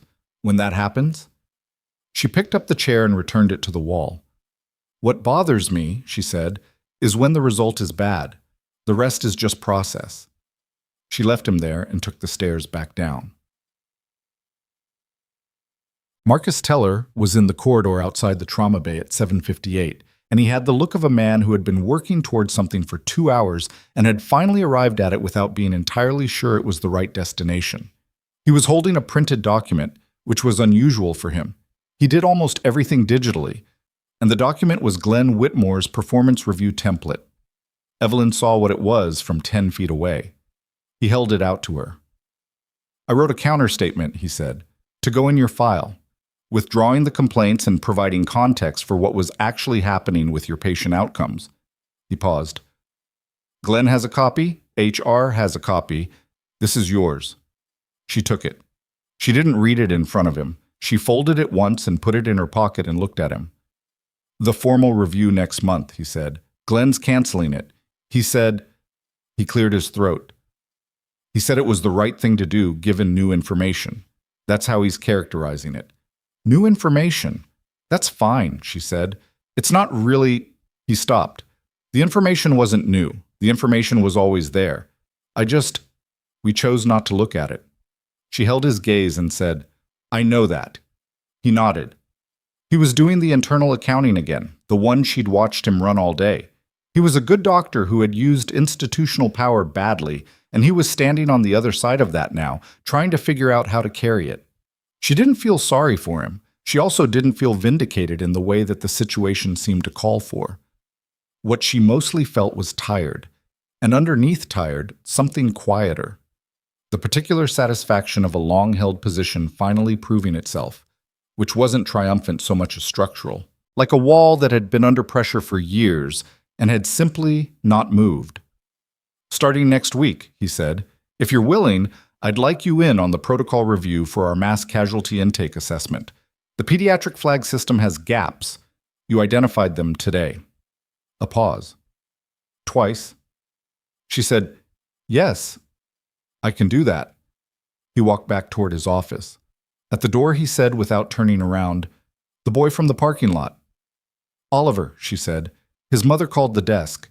He's going to need surgery on the forearm. They wanted to know who got him out." A pause. "I told them." He went back in and closed the door. She finished her shift at 9 p.m., which was 2 hours past her scheduled end time and entirely normal for what the day had been. She changed out of her scrubs in the locker room, folded them precisely, and put them in her bag, and sat on the bench for 45 seconds in her street clothes, which was more stillness than she normally allowed herself after a shift. Then she stood up, put the bag over her shoulder, and walked out. Becca was waiting at the rear entrance, which was the exit Evelyn always used because it avoided the main lobby and its particular combination of sounds and people. She was in her coat and carrying her own bag, and had clearly decided to be here without asking whether that was wanted. "Phil said you'd be out this way," she said. "Phil is perceptive," Evelyn said. They walked to the parking lot in the night air, which was cold in the specific way of Colorado at elevation, the kind of cold that had teeth. The lot was quiet. The overturned vehicle had been towed and fire had left, and the gravel had been raked over the fuel stain by someone who cared about appearances or was just doing their job. "Teller showed me the counterstatement before he printed it," Becca said. Evelyn glanced at her. "He came to me," Becca said. "He didn't have to. He asked me to confirm the timeline on 2 of the incidents he cited." She paused. "I confirmed them." "Thank you," Evelyn said. "He's not a bad person," Becca said, which was a sentence she seemed to be testing in her mouth. "He's a person who did bad things because he could, and now he can't." "That describes most institutional failure," Evelyn said. Becca looked at her sideways. "Are you okay?" "Yes." "That's a very fast answer." "I know what okay feels like," Evelyn said. They reached the edge of the lot where their cars were in different rows. Becca stopped. She had the expression of someone who still had things to say and was applying discretion about which ones. "The envelope from Aldrin," she said. "The formal recognition?" "Yes." "Will you go to the ceremony?" Evelyn was quiet for a moment. The mountain dark was very absolute out here past the lot lights, the kind of dark that reminded you the town was borrowed from the landscape rather than imposed on it. "Probably," she said. "Aldrin will make it awkward if I don't, and I've known him long enough to know he's capable of creative escalation." Becca almost smiled. "You like him." "I respect him. It's close enough." "Do you like anyone?" Evelyn looked at her. "I like you, Becca. Go home." Becca laughed, a real one, the kind that came from somewhere genuine, and turned toward her car, and Evelyn walked the other direction toward her own. She drove home through the mountain night, 16 minutes on roads she knew well enough to not need to think about, and she arrived at the small house she rented at the edge of Delford's older residential section, a place she'd chosen because the lot had space and the lot had quiet and the back had a view of the ridge that changed with the weather, in ways she hadn't gotten tired of yet. She set her bag inside the door, turned on one lamp, made tea because the day called for it, and stood in the kitchen while the water heated and was quiet. The letter from Aldrin was still in her coat pocket. She took it out and opened it this time, standing at the counter with her tea, and read it in the straightforward way she read most official documents, for information content, not emotional weight. The language was formal, the citation specific, the gratitude of an institution expressed in the compressed vocabulary of military correspondence. It named the incident. It named Calloway. It referenced prior service and stated that the Secretary of the Army had been briefed on the circumstances of Warrant Officer Calloway's rescue and had directed that Captain Evelyn Marsh's service record be updated accordingly. She folded it back. She finished her tea. She was halfway through the second cup when her phone rang. Unknown number, but the area code was Fort Carson, which was where Aldrin's office operated out of. She answered it. "Captain Marsh." Not Aldrin. A younger voice, female, the clipped efficiency of a staff officer. "I apologize for the hour. I'm Captain Dell from General Aldrin's office. I have an update regarding Warrant Officer Calloway's case that came in this evening, and the General wanted you informed immediately." She set down her cup. "Go ahead." "The military investigators who came in with the General today, they've been reviewing footage from the hospital's security system as part of the incident documentation. Standard procedure for any military personnel casualty that occurs in a civilian facility." A pause that had weight to it. "Captain, the footage covers a significant period. Not just this morning." She was very still. "The General wants you to know that what the investigators found, it goes considerably beyond today's incident. He said you'd understand what that means, and that he wanted you to hear it from his office before anything else happens." She picked up her tea, though it had gone cold. "How long is the footage window?" 4 months, the captain said. "Everything accessible on the hospital's archive system." Another pause. Captain, the general said, and I'm quoting him directly, he said, "Tell her that what they did to her is on film. All of it." Evelyn stood in her kitchen in the mountain dark with the cold tea in her hand and the letter on the counter, and the specific weight of that sentence settling into her like a stone, settling through water, slowly, with complete inevitability, coming to rest exactly where it was going to rest. She had known what she was doing when she didn't fight back. She had known, in the part of herself that had learned to think operationally about everything, that the record would surface eventually, not because she'd planned it, not because she'd manipulated anything, but because the record always surfaced. It was the nature of institutional cruelty that it was almost never as private as the people committing it believed. "Tell the general I understand," she said. "He also asked if you had legal representation." "I don't," she said. "He said you'd say that. He asked me to give you a name." The staff officer read out a name and a phone number, civilian, which meant Aldrin had a personal relationship with this attorney and had made a call before this one. She memorized both. He said the preliminary review by his JAG suggests that what the investigators found may constitute actionable workplace discrimination under federal statute, and that the attorney he recommended has handled cases at the intersection of military service and civilian employment before. She set the cup down. "Tell the general thank you," she said, "for the call and for the name." "He said one more thing," the staff officer said. "He said to tell you, you didn't have to do any of this alone." She was quiet for a moment. "I know," she said. "I know that." She hung up. She stood there for a while in the quiet of the house, not doing anything in particular, which was a thing she did rarely and which had taken her years to allow herself. Then she went to the window and looked at the ridge, which was invisible in the dark but present. You could feel where it was, the particular quality of darkness that a solid mass produced, different from the sky dark above it. The footage. 4 months. Every dismissal in a corridor, every meeting where her opinion had been talked over, every chart where her flags had been overridden and documented as overridden. Every moment Marcus Teller had addressed her in the clipped, diminishing tone he'd reserved for her and no one else. On camera, on record, in the retrievable archive of a hospital that had installed its security system 2 years ago and retained footage for 180 days. She had not planned this. She wanted to be clear with herself about that, in the privacy of her own accounting. She had not stayed quiet as a strategy. She had stayed quiet because fighting was expensive and she had allocated her resources the way she always allocated them, toward the work, toward the patients, toward the next thing that needed doing. The record had surfaced anyway. She went to bed at 11 because the next shift started at 6, and because she had learned in 11 years of operating in environments where sleep was a resource, that you took it when it was available. She slept without difficulty.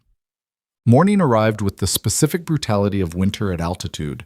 The sky outside her window was a deep, clear, unreasonable blue, the kind that appeared only after a night cold enough to scrub the air clean. She drove to Vanthorpe in the 6 a.m. dark, parked in the structure, walked through the rear entrance. The trauma bay at 6:45 was quiet in the pre-shift way. The overnight team finishing their notes, the incoming shift arriving with coffee, the hospital doing the low-key calibration it performed between its higher volume hours. She put her bag in her locker, signed in, reviewed the overnight board.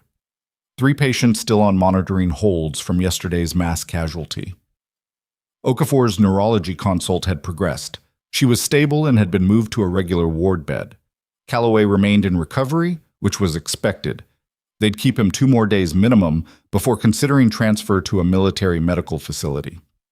Glenn Whitmore arrived at 7:40. He came to her directly, which was new.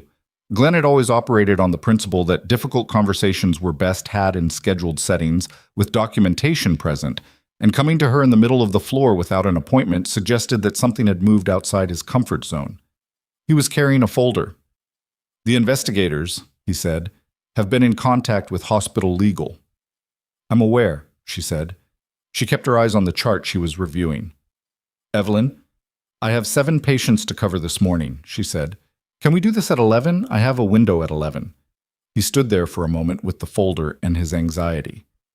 "Yes," he said. 11. He started to go, then turned back. "The security footage, they said they've identified—" He stopped. He looked at her, and for the first time since she'd known him, the administrative buffer he maintained, the professional cordiality that he wore like a second uniform, dropped away slightly, and what was underneath it was something more like shame. "I should have been paying closer attention," he said, "to what was happening in this department." She looked up from the chart. She held his gaze for 3 seconds, then said, 11 o'clock, and went back to the chart. He left. At 9:12, the hospital's medical director, a woman named Dr. Pauline Ostroff, who had not been involved in any of the prior incidents and whose office was on the 6th floor and whose involvement with the trauma department under normal circumstances was limited to quarterly review meetings, appeared in the trauma bay doorway. Evelyn had met Ostroff twice. The first time was at a mandatory all-staff orientation 4 years ago. The second was at a department holiday event 18 months back. Ostroff was 61, direct without being unkind, and had the particular quality of someone who had reached her level of authority not through politics, but through outlasting everyone who operated politically. She was also accompanied by a man Evelyn didn't recognize, but 50s, suit, the specific stillness of someone legally trained. They were looking at her. Evelyn set down the chart, and then her radio crackled again. Not the priority tone, a different one, the code that meant incoming trauma, unannounced, no ambulance pre-call, which meant walk-in or police drop or something that had bypassed the normal system entirely. And through the bay's exterior windows, she saw a vehicle pull up to the ambulance entrance that was not an ambulance. It was a county sheriff's cruiser. 2 deputies got out.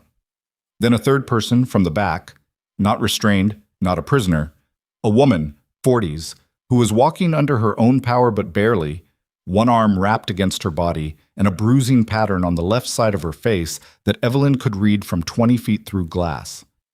The deputies were moving fast. One of them had his hand on the woman's back, guiding her. The second one was on his radio, and even through the glass she could see the urgency in his posture. And the woman herself, as the bay doors opened and the cold morning air came in with them, looked up, scanning the room with the specific, desperate focus of someone who had just made a decision and was terrified it was the wrong one. And when her eyes found Evelyn, something in her face changed. "I need a nurse," the lead deputy said. "She wouldn't let us call an ambulance. She said..." He looked at the woman, who was breathing in short, careful increments that had nothing to do with the facial bruising and everything to do with something internal. She said there was only one person at this hospital she'd let touch her. The woman's eyes stayed on Evelyn. "She said your name," the deputy finished. "She said it 3 times. The woman's free hand was pressed flat against her right side, just below the rib cage, and the pressure she was applying was not the pressure of pain management. It was the pressure of someone holding something in." Evelyn was already moving. She reached the woman in 6 steps, got her hand over the woman's and felt the warmth there, the specific, alarming warmth, and then she saw it. The 2-inch tear in the woman's shirt, low on the right side, the edges dark with blood that had been slowed by the pressure of the woman's own hand. A puncture wound. The deputies had not seen it. The bruising had drawn the eye. The woman had kept it covered. Evelyn looked up at her face and said, "How long?" "Since last night," the woman said. Her voice was steady in the way of someone running entirely on will. "I didn't know who..." She stopped, her breath caught. "Someone told me. About you. About what you did yesterday. They said you were the one who..." "That's okay," Evelyn said. "We've got you. I need a gurney right now." Behind her, the bay was already moving. She hadn't had to say it twice because the team that worked the morning shift had learned, at some point in the last 24 hours, a thing about Evelyn Marsh that changed how they listened. The gurney was at her elbow in seconds. She got the woman down, got pressure on the wound, looked at the vital signs the monitor threw up as the leads went on, and read in the numbers the story the woman's composure had been hiding. BP 84/50, heart rate 122, the numbers of someone who had been slowly losing blood for 8 to 12 hours and had been holding herself together through the night on the specific, extraordinary stubbornness that sometimes surfaces in people who have no other resources left. "What's your name?" Evelyn said. "Renata," the woman said. "Renata Voss." "Renata, you made the right call coming here." She kept her voice at the same level she always kept it. Now I need you to let us do the rest." Renata Voss's hand came away from her side, and she let go of the thing she'd been holding together through the night, and she closed her eyes, and Evelyn's hands replaced hers. From across the bay, Marcus Teller looked up from the chart he'd been reviewing. He took in the scene in 2 seconds. The BP on the monitor, the mechanism, the rate, and he was moving before Evelyn had to call for him, which was new, and which she registered in the part of her that registered such things. "What do we have?" he said, pulling gloves on as he reached her. "Penetrating abdominal trauma, right side, estimated 8 to 12 hours old. She's hypotensive. I want ultrasound and I want OR notified." "On it." He reached for the ultrasound probe. Their hands were 8 inches apart over the patient. "You think it's hepatic?" "Possibly. Could be renal. We'll know in 30 seconds. He pressed the probe to Renata's skin, and on the screen the dark fluid appeared. Less than Callaway, but present, and in a location that confirmed what Evelyn had suspected. "Liver," he said. "Yes," she said. He straightened up and called the OR, his voice clean and direct and without the performance of authority he'd once layered onto every directive. The call was made in 40 seconds. The team was assembled. Renata Voss was moving towards surgery in under 6 minutes from the moment she'd come through the bay doors. Evelyn walked alongside the gurney as far as she could. At the elevator, Renata opened her eyes. "They told me," she said. "The people who sent me here. They said you never walk away from someone who needs you." Evelyn held the elevator door. "Who sent you?" Renata's hand found her wrist, very briefly. The same gesture Callaway had made, the same weight in it. "The deputies know," she said. "Ask them. They'll explain." The elevator doors closed. Evelyn stood in the corridor. She turned around. The lead deputy, a man named Harker, his name tape said, was waiting at the end of the hall with the patient file the hospital needed and something else in his expression, something beyond the professional obligation that had brought him here. "She's been hiding from someone," he said. "The injury is from last night. She drove herself to 3 different locations before she came here." He paused. "She had your name written on a piece of paper in her pocket. Your full name, like someone had given it to her specifically." He looked at Evelyn with the particular attention of a law enforcement officer who had developed a fact and was deciding what to do with it. "The person she's hiding from, the person who hurt her, we have a name. We've been looking for them for 6 months on an unrelated matter." He paused. "The name is Whitmore," he said. Evelyn was completely still. "Not Glenn," Harker said. "His brother, but they share an address." He watched her face. "Do you know Glenn Whitmore?" "Do you know Glenn Whitmore?" The question sat in the corridor air between them, and Evelyn looked at Deputy Harker with the steady attention she gave everything that required careful handling. "Yes," she said. "He's my department manager." Harker nodded once, the nod of someone who had expected that answer and was now doing what investigators did, building the next question from the foundation of the last. "His brother is Dale Whitmore, 44. Prior convictions for assault, 2 counts, both domestic. He's been living at Glenn's registered address in Delford for the past 8 months. He paused. "The same 8 months that Renata Voss has been trying to leave him." She processed that geometry quietly. Dale Whitmore living with Glenn. Glenn, who managed personnel files.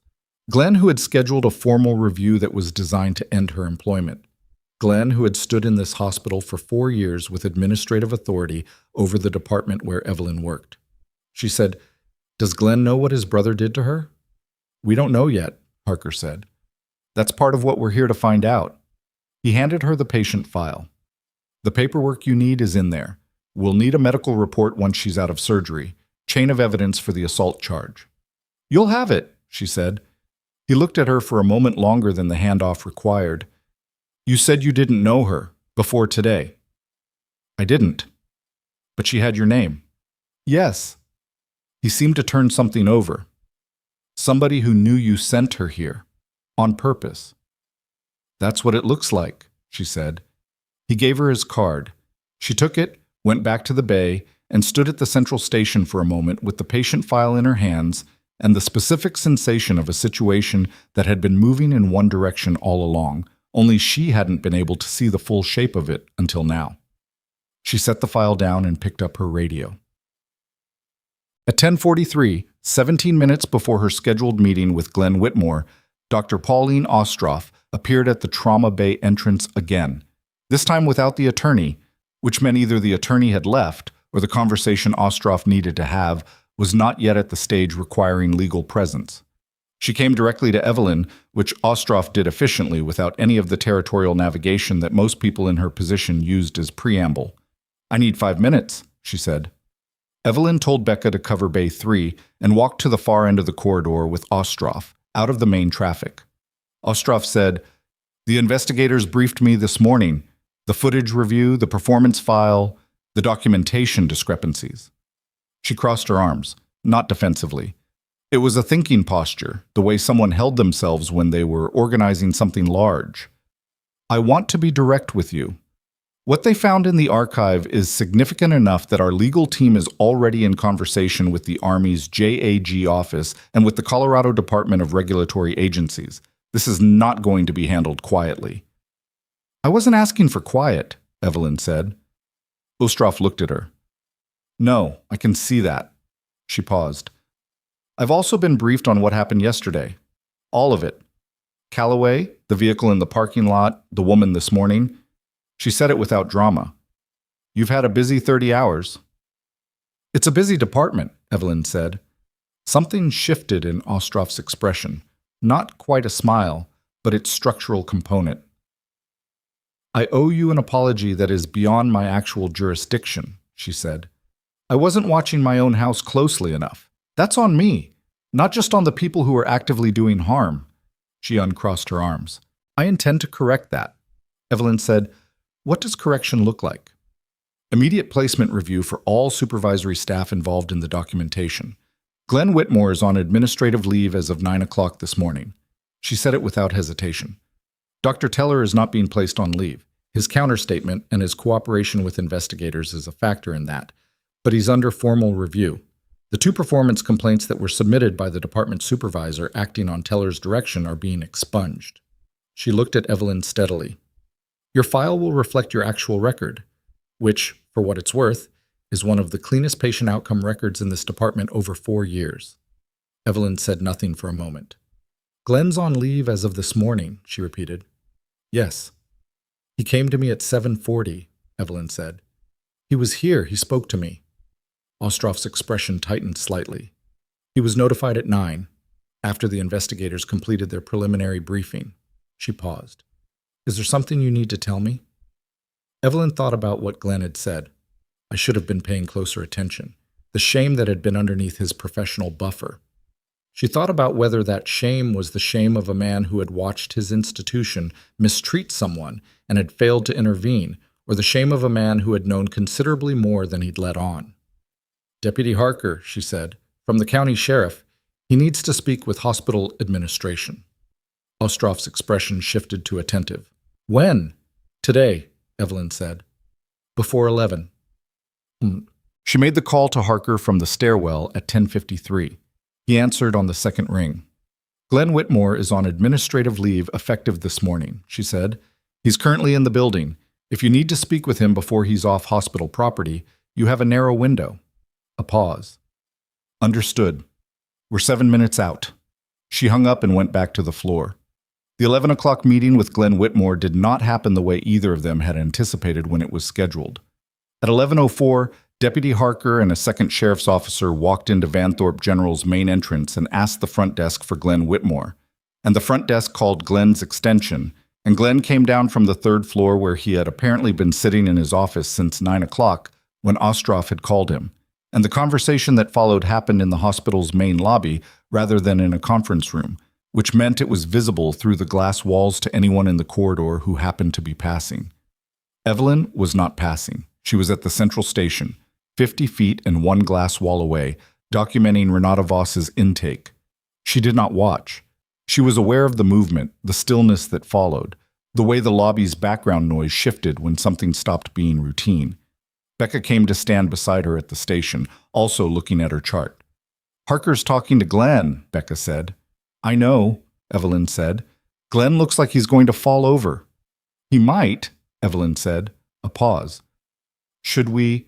Our patients are in bays 1 through 5, Evelyn said. That's where we are. Becca was quiet for a moment. Then, the woman this morning, Voss. How did she know your name? Someone sent her, Evelyn said. I don't know who yet. The answer came 40 minutes later, in a form she hadn't anticipated.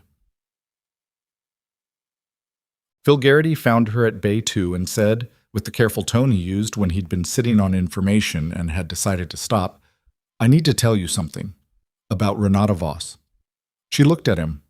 He had the expression of a man who has done a thing he's not certain was the right thing and is now finding out.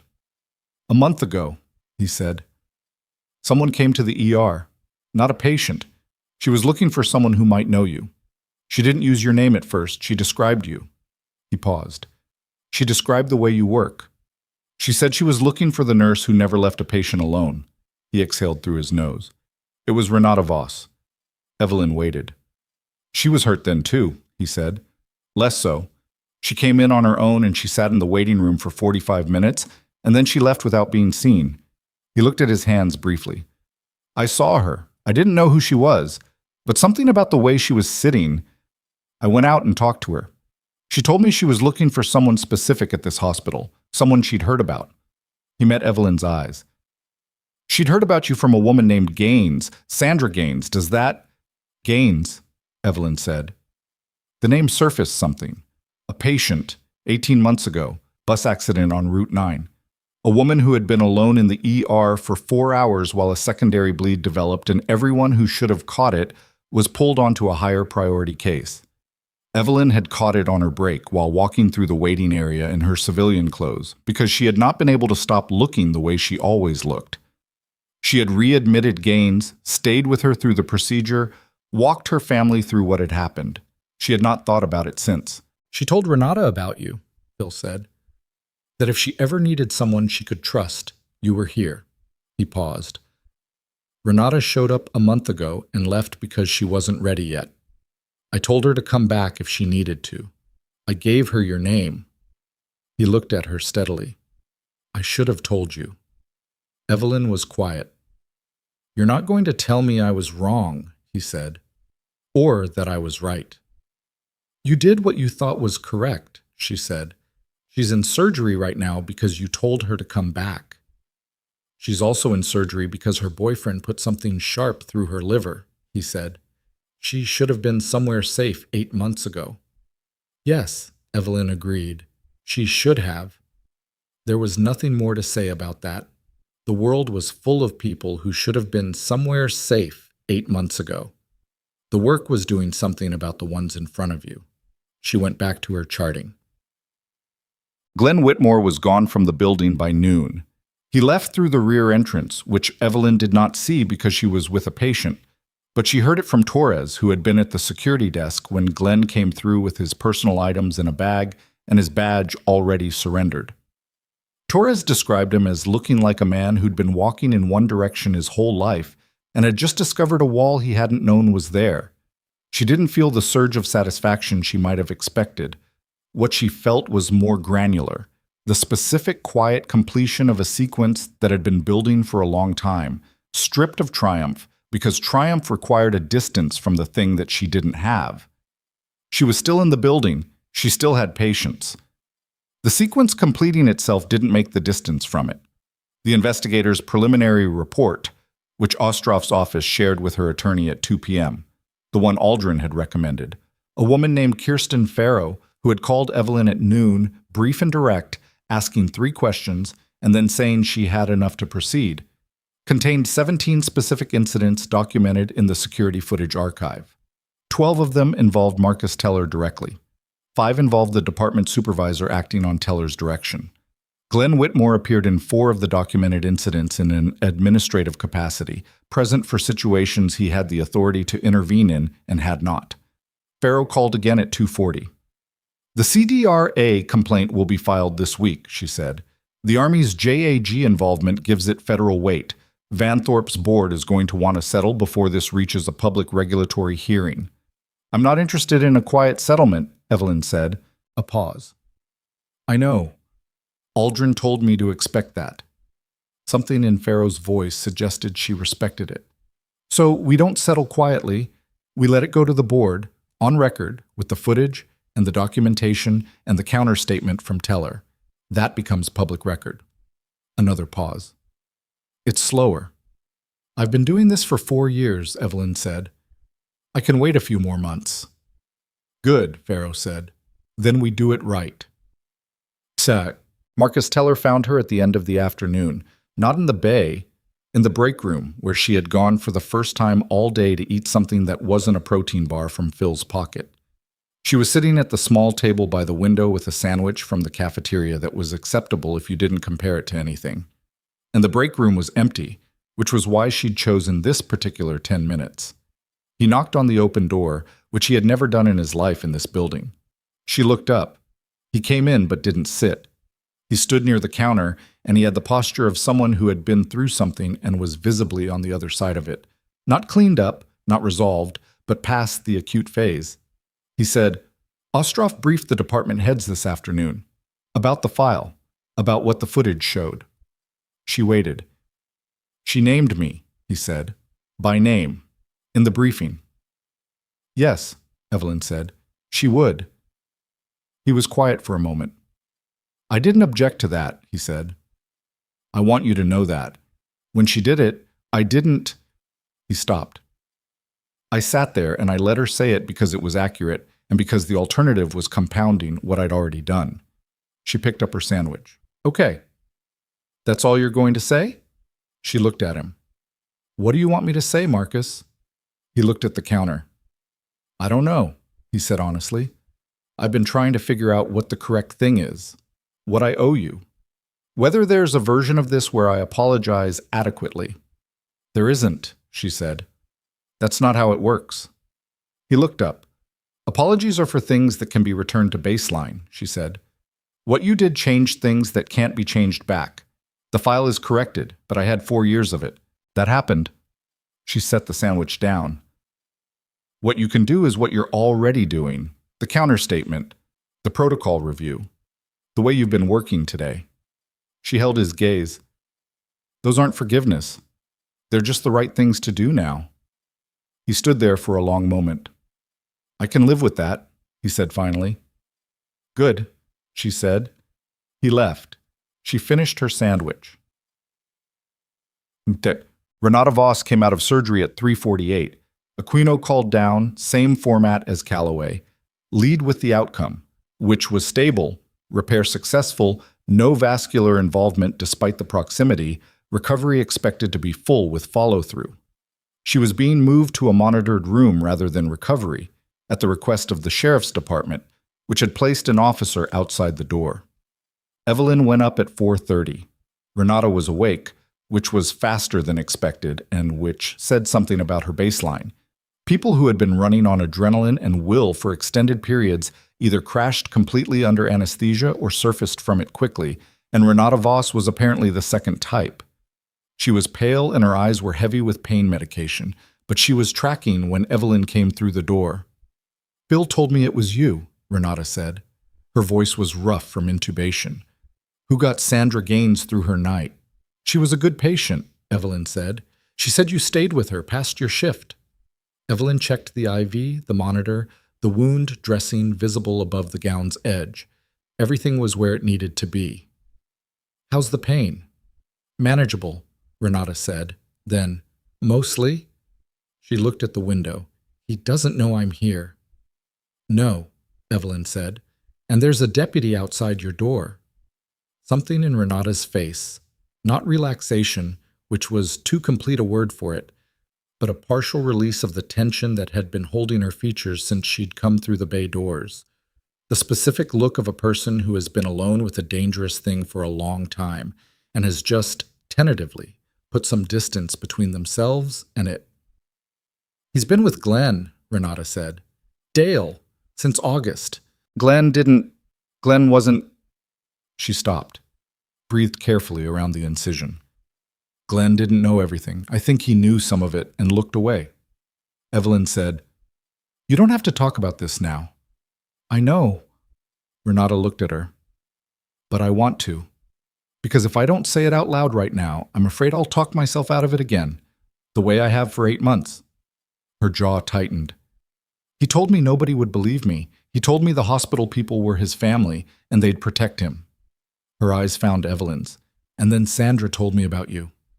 And I thought, if even one person in that building is what she said you were, then maybe. Evelyn sat in the chair beside the bed. Not to stay, just to be at eye level. He was wrong, she said, about you not being believed.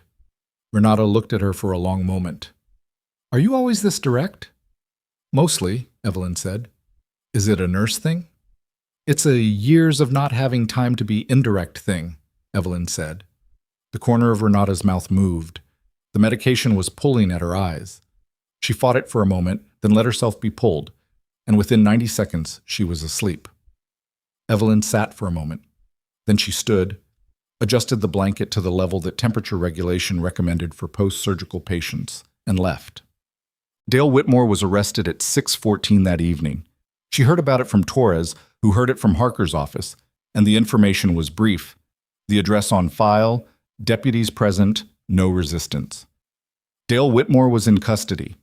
The charges were assault causing grievous bodily harm and a secondary charge connected to the 6-month unrelated investigation Harker had mentioned, which would be detailed in a public filing within 48 hours. Glenn Whitmore was not arrested. He was, however, contacted by the investigators that evening regarding what he had or had not known about his brother's situation and the decisions he had or had not made in the hospital in connection to it. The contact was formal. He retained an attorney before the conversation took place. Whether Glenn had acted to protect his brother by creating a hostile enough environment at Vanthorpe to discredit any employee who might have interfaced with Renata Voss was a question that now had its own investigative thread. Evelyn learned this from Farrow at 7 p.m. Standing in the hospital parking lot in the cold, her coat pulled close. The Glenn thread is speculative at this point, Farrow said. Don't build on it yet. I'm not building on anything, Evelyn said. I'm trying to understand what happened. What happened, Farrow said, is that you ended up in the center of at least 3 intersecting situations, only one of which was about you. She paused. The teller complaints were about institutional hierarchy and ego. The Glenn thread may be about something much uglier that you were adjacent to without knowing it. And the military recognition is about your own record surfacing regardless of what anyone intended. She said it without editorializing. These things can all be true at the same time. Evelyn stood in the dark and the cold and thought about that. Yes, she said, they can. Go home, Farrow said. I'll call you tomorrow. She drove home through the same mountain dark as the night before, 16 minutes, the same roads, but the drive felt different in the way that drives feel different when the weight inside the car has shifted. Not lighter.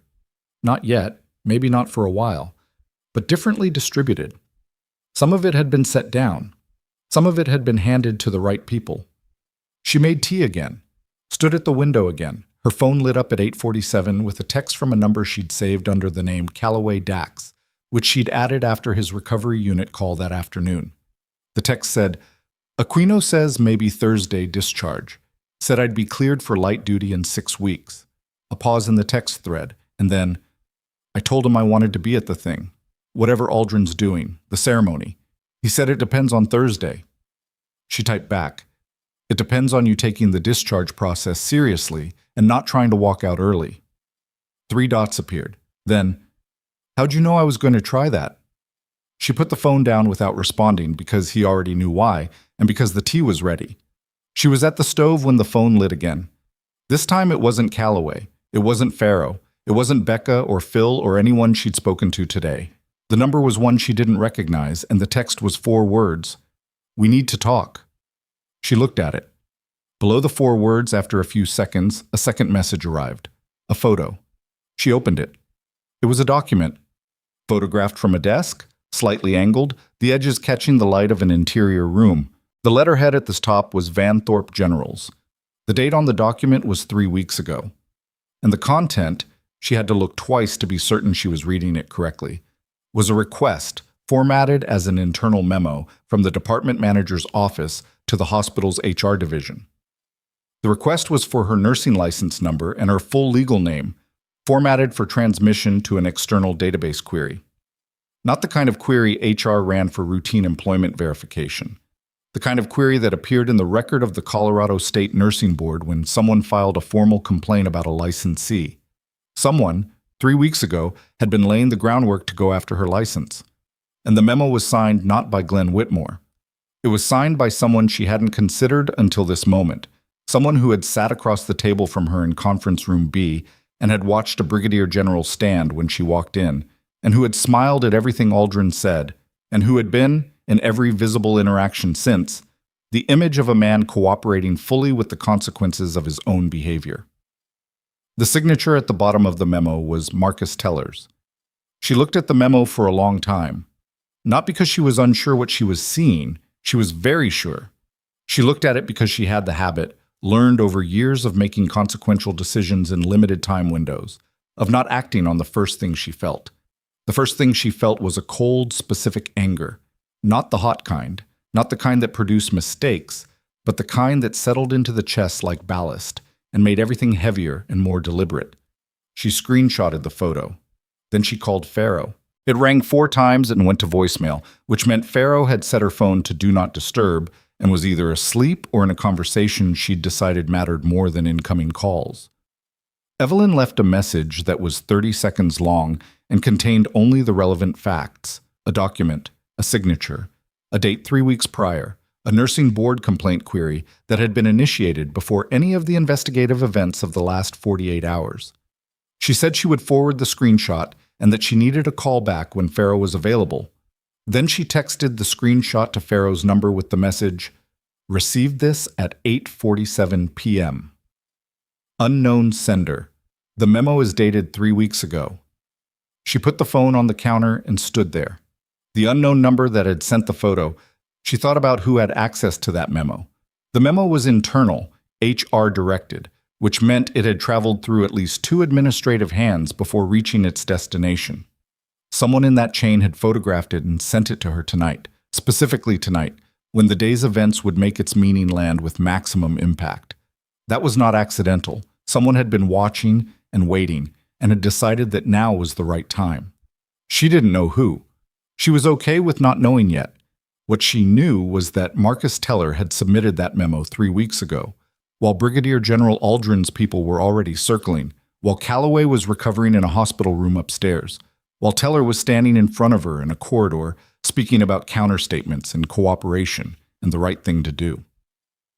She thought about his face in the break room this afternoon, the careful honesty of it, the way he'd said, "I can live with that," like it was a resolution. She had almost believed it was a resolution. She went to bed, not because she had achieved peace about any of it, but because the morning would require her to function, and functioning required sleep, and she had long since stopped waiting for peace as a precondition for rest. Pharaoh called at 6:52 the next morning. Evelyn was already dressed, already on her second cup of tea, already 40 minutes from the start of her shift. She answered before the second ring. "The memo is real," Pharaoh said without preamble. "I pulled the nursing board inquiry log this morning. A query was initiated against your license number on the date of that memo. It was submitted, and then, here's the thing, it was withdrawn 4 days later." A pause. The withdrawal date is 2 days after Calloway's accident, 2 days after Aldrin showed up. Evelyn set down her cup. He pulled it when he realized the military investigation was coming. "That's what the timeline suggests," Pharaoh said. "He submitted it when he thought you were isolated. He withdrew it when he understood you weren't." She let that sit for a moment. "Evelyn, this changes the legal character of what we're dealing with. The footage and the performance file were institutional misconduct. This is individual, deliberate, and it was concealed while he was actively cooperating with investigators." "I know," Evelyn said. "I need you to let me handle the next move," Pharaoh said. "I know that's not your natural instinct." It wasn't. Her natural instinct was to solve the problem in front of her with the tools she had. But Pharaoh was the right tool for this problem, and knowing which tool to use was its own form of competence. "Okay," she said. "I'm calling Ostrov's office when they open. I'm also calling the investigators. This goes to them before it goes anywhere else. A pause. Don't confront Teller. I wasn't going to, Evelyn said. I know you weren't. I'm saying it because it needs to be said. Pharaoh's voice had the quality of someone who had handled enough of these situations to know that even the most disciplined people had limits. Let it go through the right channels. For once, let someone else do the work. Evelyn looked out the window at the ridge in the early light. I'll try, she said. Pharaoh made a sound that might have been a laugh. That's the most honest answer I've gotten from a client in 6 months, she said. Drive safe. Aunt. She arrived at Vanthorpe at 7:08. Marcus Teller was already in the bay. He came in early, she knew, always had, reviewing the overnight board with a coffee in his hand and the alert posture of a man who arrived ready to work. He looked up when she came in, and the look he gave her was the same one he'd been giving her since the conference room yesterday. Careful, measured, something trying to be genuine underneath it. She said, "Good morning," and went to her locker. She did not look at him differently. She did not carry the knowledge into her posture or her voice or the way she moved through the bay. Not because she was a performer, she was the least performative person in this building, but because she had decided on the drive in that the difference between managing a situation and working a job she cared about was that the second one required her to be fully present, and she was not going to let Marcus Teller's choices cost her one more unit of attention that belonged to her patients. She picked up the first chart. She worked. But Pharaoh called Ostrov's office at 8:15. By 9:30, the investigators had the screenshot, the nursing board log pull, and the withdrawal record. By 10, they had requested an interview with Marcus Teller, which was not optional. She found out about the interview from Becca, who had overheard the request being made, not covertly, just present in the way that nurses were always present in spaces where conversations happened because they had to be, and came to Evelyn with the information at 10:20, wearing the expression of someone who had just completed a very long equation. Teller, Becca said. Yes, Evelyn said. He tried to go after your license. 3 weeks ago, Evelyn said, and withdrew it 2 days after Calloway came in. Becca stood very still. He sat in that conference room with Aldrin. Yes. And then he came and apologized to you. Yes. And wrote the counterstatement. Yes. Becca's expression moved through several stages. Did he think the counterstatement would make the license thing disappear, like cancel it out? I think, Evelyn said carefully, that he thought the investigation would stay narrow, that it would cover the footage and the file and stop there, that if he got ahead of those things, the licensing query, which he'd already withdrawn, would never surface. He almost got away with it, Becca said. He didn't, Evelyn said. Becca was quiet for a moment. Are you okay? I'm working, Evelyn said, which is what okay looks like for me. Becca nodded. She had learned across 4 years that this was true. The investigators interviewed Teller at 11 a.m. in Conference Room B, which was the same room where Aldrin had stood up when Evelyn walked in, and the symmetry of the location was the kind of thing she noticed and then set aside because noticing it served no function. She was not in the room. She didn't need to be. What she learned afterward, from Pharaoh, who had been briefed by the investigators' liaison, was that Teller had not lied. That was, in its way, the most complicated thing about him. He had looked at the evidence laid in front of him, and he had confirmed the memo was his, confirmed the timeline, confirmed that he had withdrawn the query when Aldrin's investigation began. He had offered, according to the liaison, no justification, just confirmation. The quality of a man who had already done his internal accounting and arrived at an answer he wasn't going to argue with. It didn't make the thing he'd done smaller. It made him, in a way she hadn't expected, harder to categorize. Ostrov placed him on immediate administrative leave at 1 p.m. The decision was communicated department-wide at 1:45 via a formal notice from the medical director's office, language measured and factual, which was the vocabulary institutions used when they were trying to report truth without manufacturing drama. It said that Dr. Marcus Teller had been placed on administrative leave pending a full review of conduct, including but not limited to the initiation of an external licensing inquiry against a department employee. It said that the department would operate under interim leadership. It named the interim lead. It named Evelyn Marsh. She found out by reading the notice at the central station, the same as everyone else. Phil, passing behind her, read over her shoulder and said nothing for a moment. Then, interim. Apparently, she said. You going to take it permanently? She looked at the notice. I'm going to do it today, she said. And we'll see about the rest. He set a protein bar next to the keyboard and kept walking. Thus, the formal recognition ceremony that Aldrin had organized happened on a Thursday, 8 days after the accident. Vanthorpe General's main conference hall, the large one, first floor, used for grand rounds and annual board meetings, had been made available, and the gathering that assembled in it was larger than Evelyn had anticipated and more varied. Military personnel from Fort Carson, including Aldrin and Ferris and the lieutenant colonel, and a contingent from Calloway's unit. Hospital staff, current, and some she recognized from prior departments.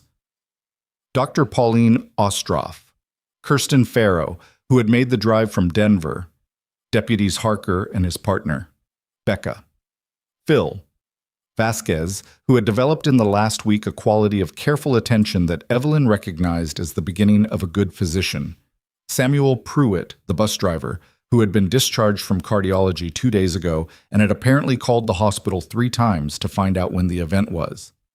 Dax Calloway was in a chair in the front row. He had not walked out early. She had been specific about that in her texts, and he had, with some visible reluctance, followed the discharge protocol correctly. He was pale and moved carefully and was not in uniform because his unit had understood that was not yet practical, but he was present, which was the relevant fact. He caught her eye when she came in. She nodded at him. He nodded back. Aldrin spoke for 12 minutes, which was short for a brigadier general conducting a formal recognition. He covered the incident, the mass casualty activation, the circumstances of Calloway's transport, the clinical sequence that had followed. He covered her service record, which he read from a summary prepared by his staff, and which the assembled room listened to with the quality of people hearing something they were adjusting their existing frameworks around. 11 years. 3 theaters. 31 documented saves under fire conditions. The training program she'd run for flight medics that was still, as of his last information, the foundation of the 161st SOAR's forward medical certification. He did not editorialize. He let the record speak in the flat, factual language it was written in, which was more powerful than any framing he could have added. Then he asked her to come forward, and she did. The medal was the Meritorious Civilian Service Award, Army Civilian, which was the appropriate designation for an action taken by a civilian employee on behalf of Army personnel. It was not the largest commendation she had ever received. It was, in this particular room, on this particular morning, the one that meant the most specific and concrete thing, that what she had done was documented, attributed, and permanent in a way that could not be revised or withdrawn by anyone who had access to a performance file. Aldrin pinned it himself. He stepped back. He saluted her. She returned it. Old habit, the kind that runs deeper than the body's civilian re-education. The room applauded, and she stood in it and did not cry. Not because she didn't feel anything, but because she was 50 feet from the trauma bay, and she had a shift starting in 40 minutes, and she was not a person who spent the resources she needed for work on public display. But there was something, in the moment Calloway stood up from his chair, slowly, carefully, bearing the surgery and the week of recovery and the specific pride of someone who was here because someone else had made a decision that kept him here. There was something that moved through her chest that she did not have a name for and did not need one. He didn't salute her. He just stood. That was enough. The formal regulatory findings were published in the Colorado Department of Regulatory Agencies record 3 weeks after the ceremony. Marcus Teller received a formal reprimand on his medical license, probationary terms including mandatory ethics supervision for 18 months, and a finding of professional misconduct for the initiation of a retaliatory licensing inquiry. The reprimand was public record, searchable, permanent, unless successfully appealed. He did not appeal it. His attorney had apparently advised him that the attempt would produce more documentation, not less. He resigned from Vanthorpe General 12 days after being placed on leave. The resignation was quiet. A letter to Ostroff's office, acceptance acknowledged, no public statement. He left Delford, as far as anyone could confirm, for a position at a smaller hospital in a different state. He was not fired. He was not criminally charged. The law, which was a blunt instrument, did not always land on the precise coordinates of justice, and Evelyn had made her peace with that long before any of this began. What the law had done was put a permanent mark on his record that would follow him wherever he went, and that was something, and she would take something over nothing. Glenn Whitmore was not charged with any crime connected to the harassment of Evelyn in the hospital. The investigation found that his conduct represented a failure of oversight, serious and documented, rather than active complicity in the specific incidents. He lost his position at Vanthorpe, his administrative license was flagged pending review, and the question of what he had or had not known about his brother and Renata Voss remained in a separate investigative thread that was not Evelyn's to follow. Dale Whitmore was charged with aggravated assault and a second charge related to the 6-month investigation, which had concerned financial fraud involving a pattern of victims. He entered a plea.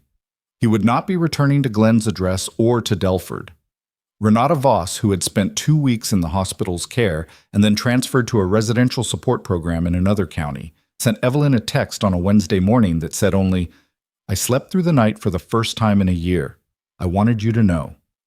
Evelyn had read it twice and then responded, "Good, keep going," because that was the truth, and the truth was what Renata needed from her, not ceremony. The trauma protocol review that Teller had proposed, and which Evelyn had agreed to, did not die with his departure. Ostroff made sure of that.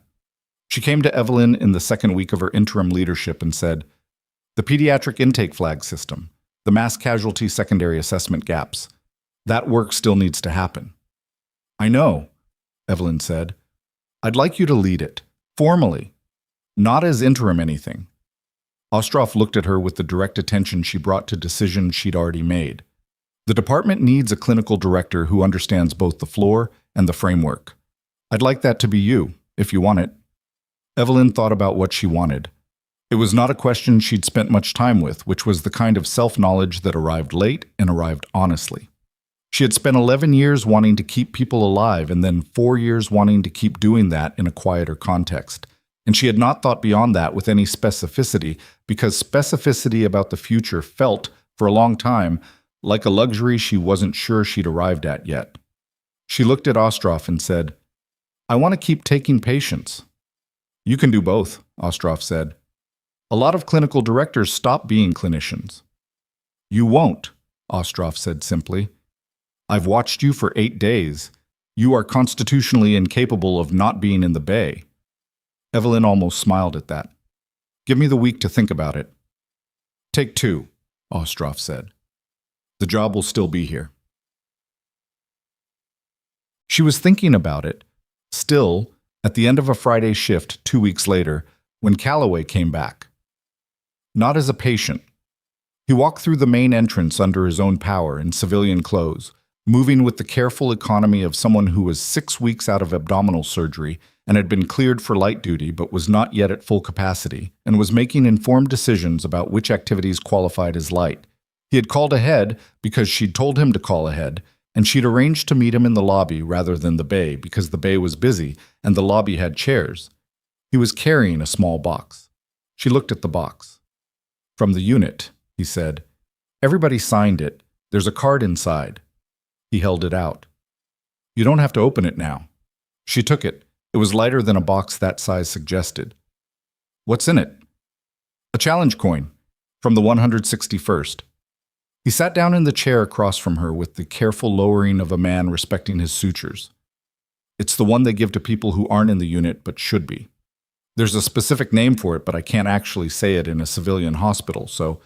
She turned the box over in her hands. "How are you feeling?" "Better," he said. "Still can't run. It's annoying." He paused. "I talked to Aldrin last week. He told me about the Teller situation, the license thing." He looked at her steadily. "You knew the night before the ceremony." "Yes." "And you came anyway." "It wasn't Aldrin's problem," she said. "Or yours. It was being handled." He looked at her with the expression of someone who finds a thing admirable and frustrating in equal proportion. Is there a version of a problem you'd actually ask someone for help with? In real time? Before it's handled? She thought about it genuinely. Probably, she said, if I found one I couldn't handle. Has that happened? Once, she said, I was 29, in a Chinook. I asked the pilot for more altitude, and he gave it to me, and the patient made it. She paused. I thanked him afterward. Calloway looked at her for a long moment. That's the most you thing you have ever said to me. She set the box in her lap. Go back to your unit, she said. Take the recovery seriously. Don't try to pass the flight physical before you're cleared. I know, he said. I mean it. I know you mean it, he said. That's why I'm going to try anyway, carefully. He stood slowly. You're taking the director job. She looked up. How do you know about that? Aldrin knows Ostroff, he said. They talk. Also, Phil called me. She made a note to speak to Phil about operational security. Calloway extended his hand. She shook it. His grip was still slightly reduced on the right side. The arm had healed, but wasn't at full strength yet, and he knew she'd notice, and he let her notice rather than hiding it, which was itself a form of trust. Captain Marsh, he said. Warrant Officer Calloway, she said. He walked out of Vanthorpe General in the afternoon light, carefully and steadily, heading toward the parking lot and his unit and the work that his recovery was returning him to. And she sat in the lobby chair with the box in her lap and watched him go. She took the director position on a Monday. She kept her clinical hours, 3 full shifts per week in the trauma bay, in rotation with the floor staff, no exceptions. Ostroff had agreed to it in writing. The remaining time went to the protocol work, which was slower and more frustrating than patient care in the specific way that systemic change was always slower and more frustrating than the immediate thing, but it was necessary, and she did not shy from necessary things. The pediatric intake flag system was the first revision. She built it from the gaps she'd identified during the mass casualty event, structured it around what the secondary assessment needed to capture that the primary was designed to miss, built-in checkpoints that didn't rely on a single clinician's attention, but on the process itself. Vasquez helped. The two of them worked on it in the break room on Tuesday evenings, with cold coffee and Vasquez's handwritten notes that were more thorough than any clinical notes she'd ever produced under pressure. You're going to be a good physician, Evelyn told her at the end of the 3rd session. Vasquez looked up, slightly startled. You think so? You've stopped trusting the numbers more than your perception, Evelyn said. That happened somewhere in the last 3 weeks. It's the right adjustment. Vasquez was quiet for a moment. Then, watching you work in the bay since everything happened. It's different. I'm the same, Evelyn said. I know, Vasquez said. That's what I mean. You've always been doing this. I just wasn't... She stopped. I wasn't looking at the right things. Evelyn gathered her notes. Most people aren't, she said. That's what the protocol is for, so the process catches what the attention misses. She paused at the door. Go home, Vasquez. You've been here 11 hours. You've been here 13, Vasquez said. I'm aware, Evelyn said. Do as I say. She heard Vasquez laugh as she walked down the corridor, which was a sound that belonged in that building, the specific frequency of someone learning and not hating it. On a Tuesday in late April, 6 weeks after the mass casualty event that had changed the particular shape of everything at Vanthorpe General, Evelyn Marsh was at the central station in the trauma bay at 7 in the morning when the shift incoming brought with it the specific ordinary rhythm of a department that had been repaired. Not restored, not returned to what it was, but repaired, which was different, which meant the damage was still there in the structure, but the structure was holding. Becca arrived with 2 coffees, handed one over without asking. Okafor's follow-up came back, Becca said. Neurology cleared her yesterday. No long-term findings. Good, Evelyn said. Prewitt's cardiologist called. He's been cleared for restricted duty. He wants to drive his bus again by June. Tell cardiology that's their call, not ours, Evelyn said. And tell Prewitt 23 years of no accidents deserves a careful comeback. Becca smiled. Renata Voss's program sent a status update. She's doing okay. They said she asked to be connected to a trauma counselor who works with... She paused. With people who spent a long time convincing themselves that the person hurting them was right. Evelyn held her coffee with both hands. Good, she said, and meant it in a way that was larger than the word. The radio crackled with an incoming report. Routine, a forearm fracture from a construction site. ETA 8 minutes, nothing critical. She stood up, pulled on her gloves, and moved toward Bay 3 with the same unhurried, deliberate pace she had always moved at. The pace that people had called slow for 4 years. The pace that was, in fact, the pace of someone who wasted nothing. No motion, no attention, no resource that belonged to the work. Phil passed her in the corridor. You're taking the job, he said. Not a question. I already took it, she said. You're keeping your shifts. 3 a week, she said. He nodded. He had the expression of someone whose private prediction had come in correctly. Dibbs would be proud, he said. She looked at him, briefly surprised. You mentioned him once, Phil said. The warrant officer. Old trick. The counting. She had said it to Solano in the parking lot weeks ago during the vehicle extraction. She hadn't thought Phil had heard it. She'd forgotten that Phil heard most things, filed them away without comment, and produced them later when they mattered. Yeah, she said. He would be. She turned toward Bay 3, where a construction worker with a forearm fracture was about to arrive and would need someone who looked at him as a person first and a case second. And she was the person for that because she had always been the person for that, long before anyone in this building recognized it, long before the footage and the letters and the ceremony and the star on each shoulder of a man who stood when she walked into rooms. It had never required recognition to be true. That was the part that was hardest to explain to people who hadn't lived it. That the work was the work regardless of who was watching, regardless of who was documenting it, or dismissing it, or filing complaints about the pace of it. The patient in Bay 3 didn't know her history. The patient in Bay 3 was 41 years old and in pain and afraid of what the injury meant for his livelihood and his family, and those facts were the only facts that governed what happened next. She pushed through the bay doors. Behind her, the department moved in the particular rhythm of a place that had found its equilibrium.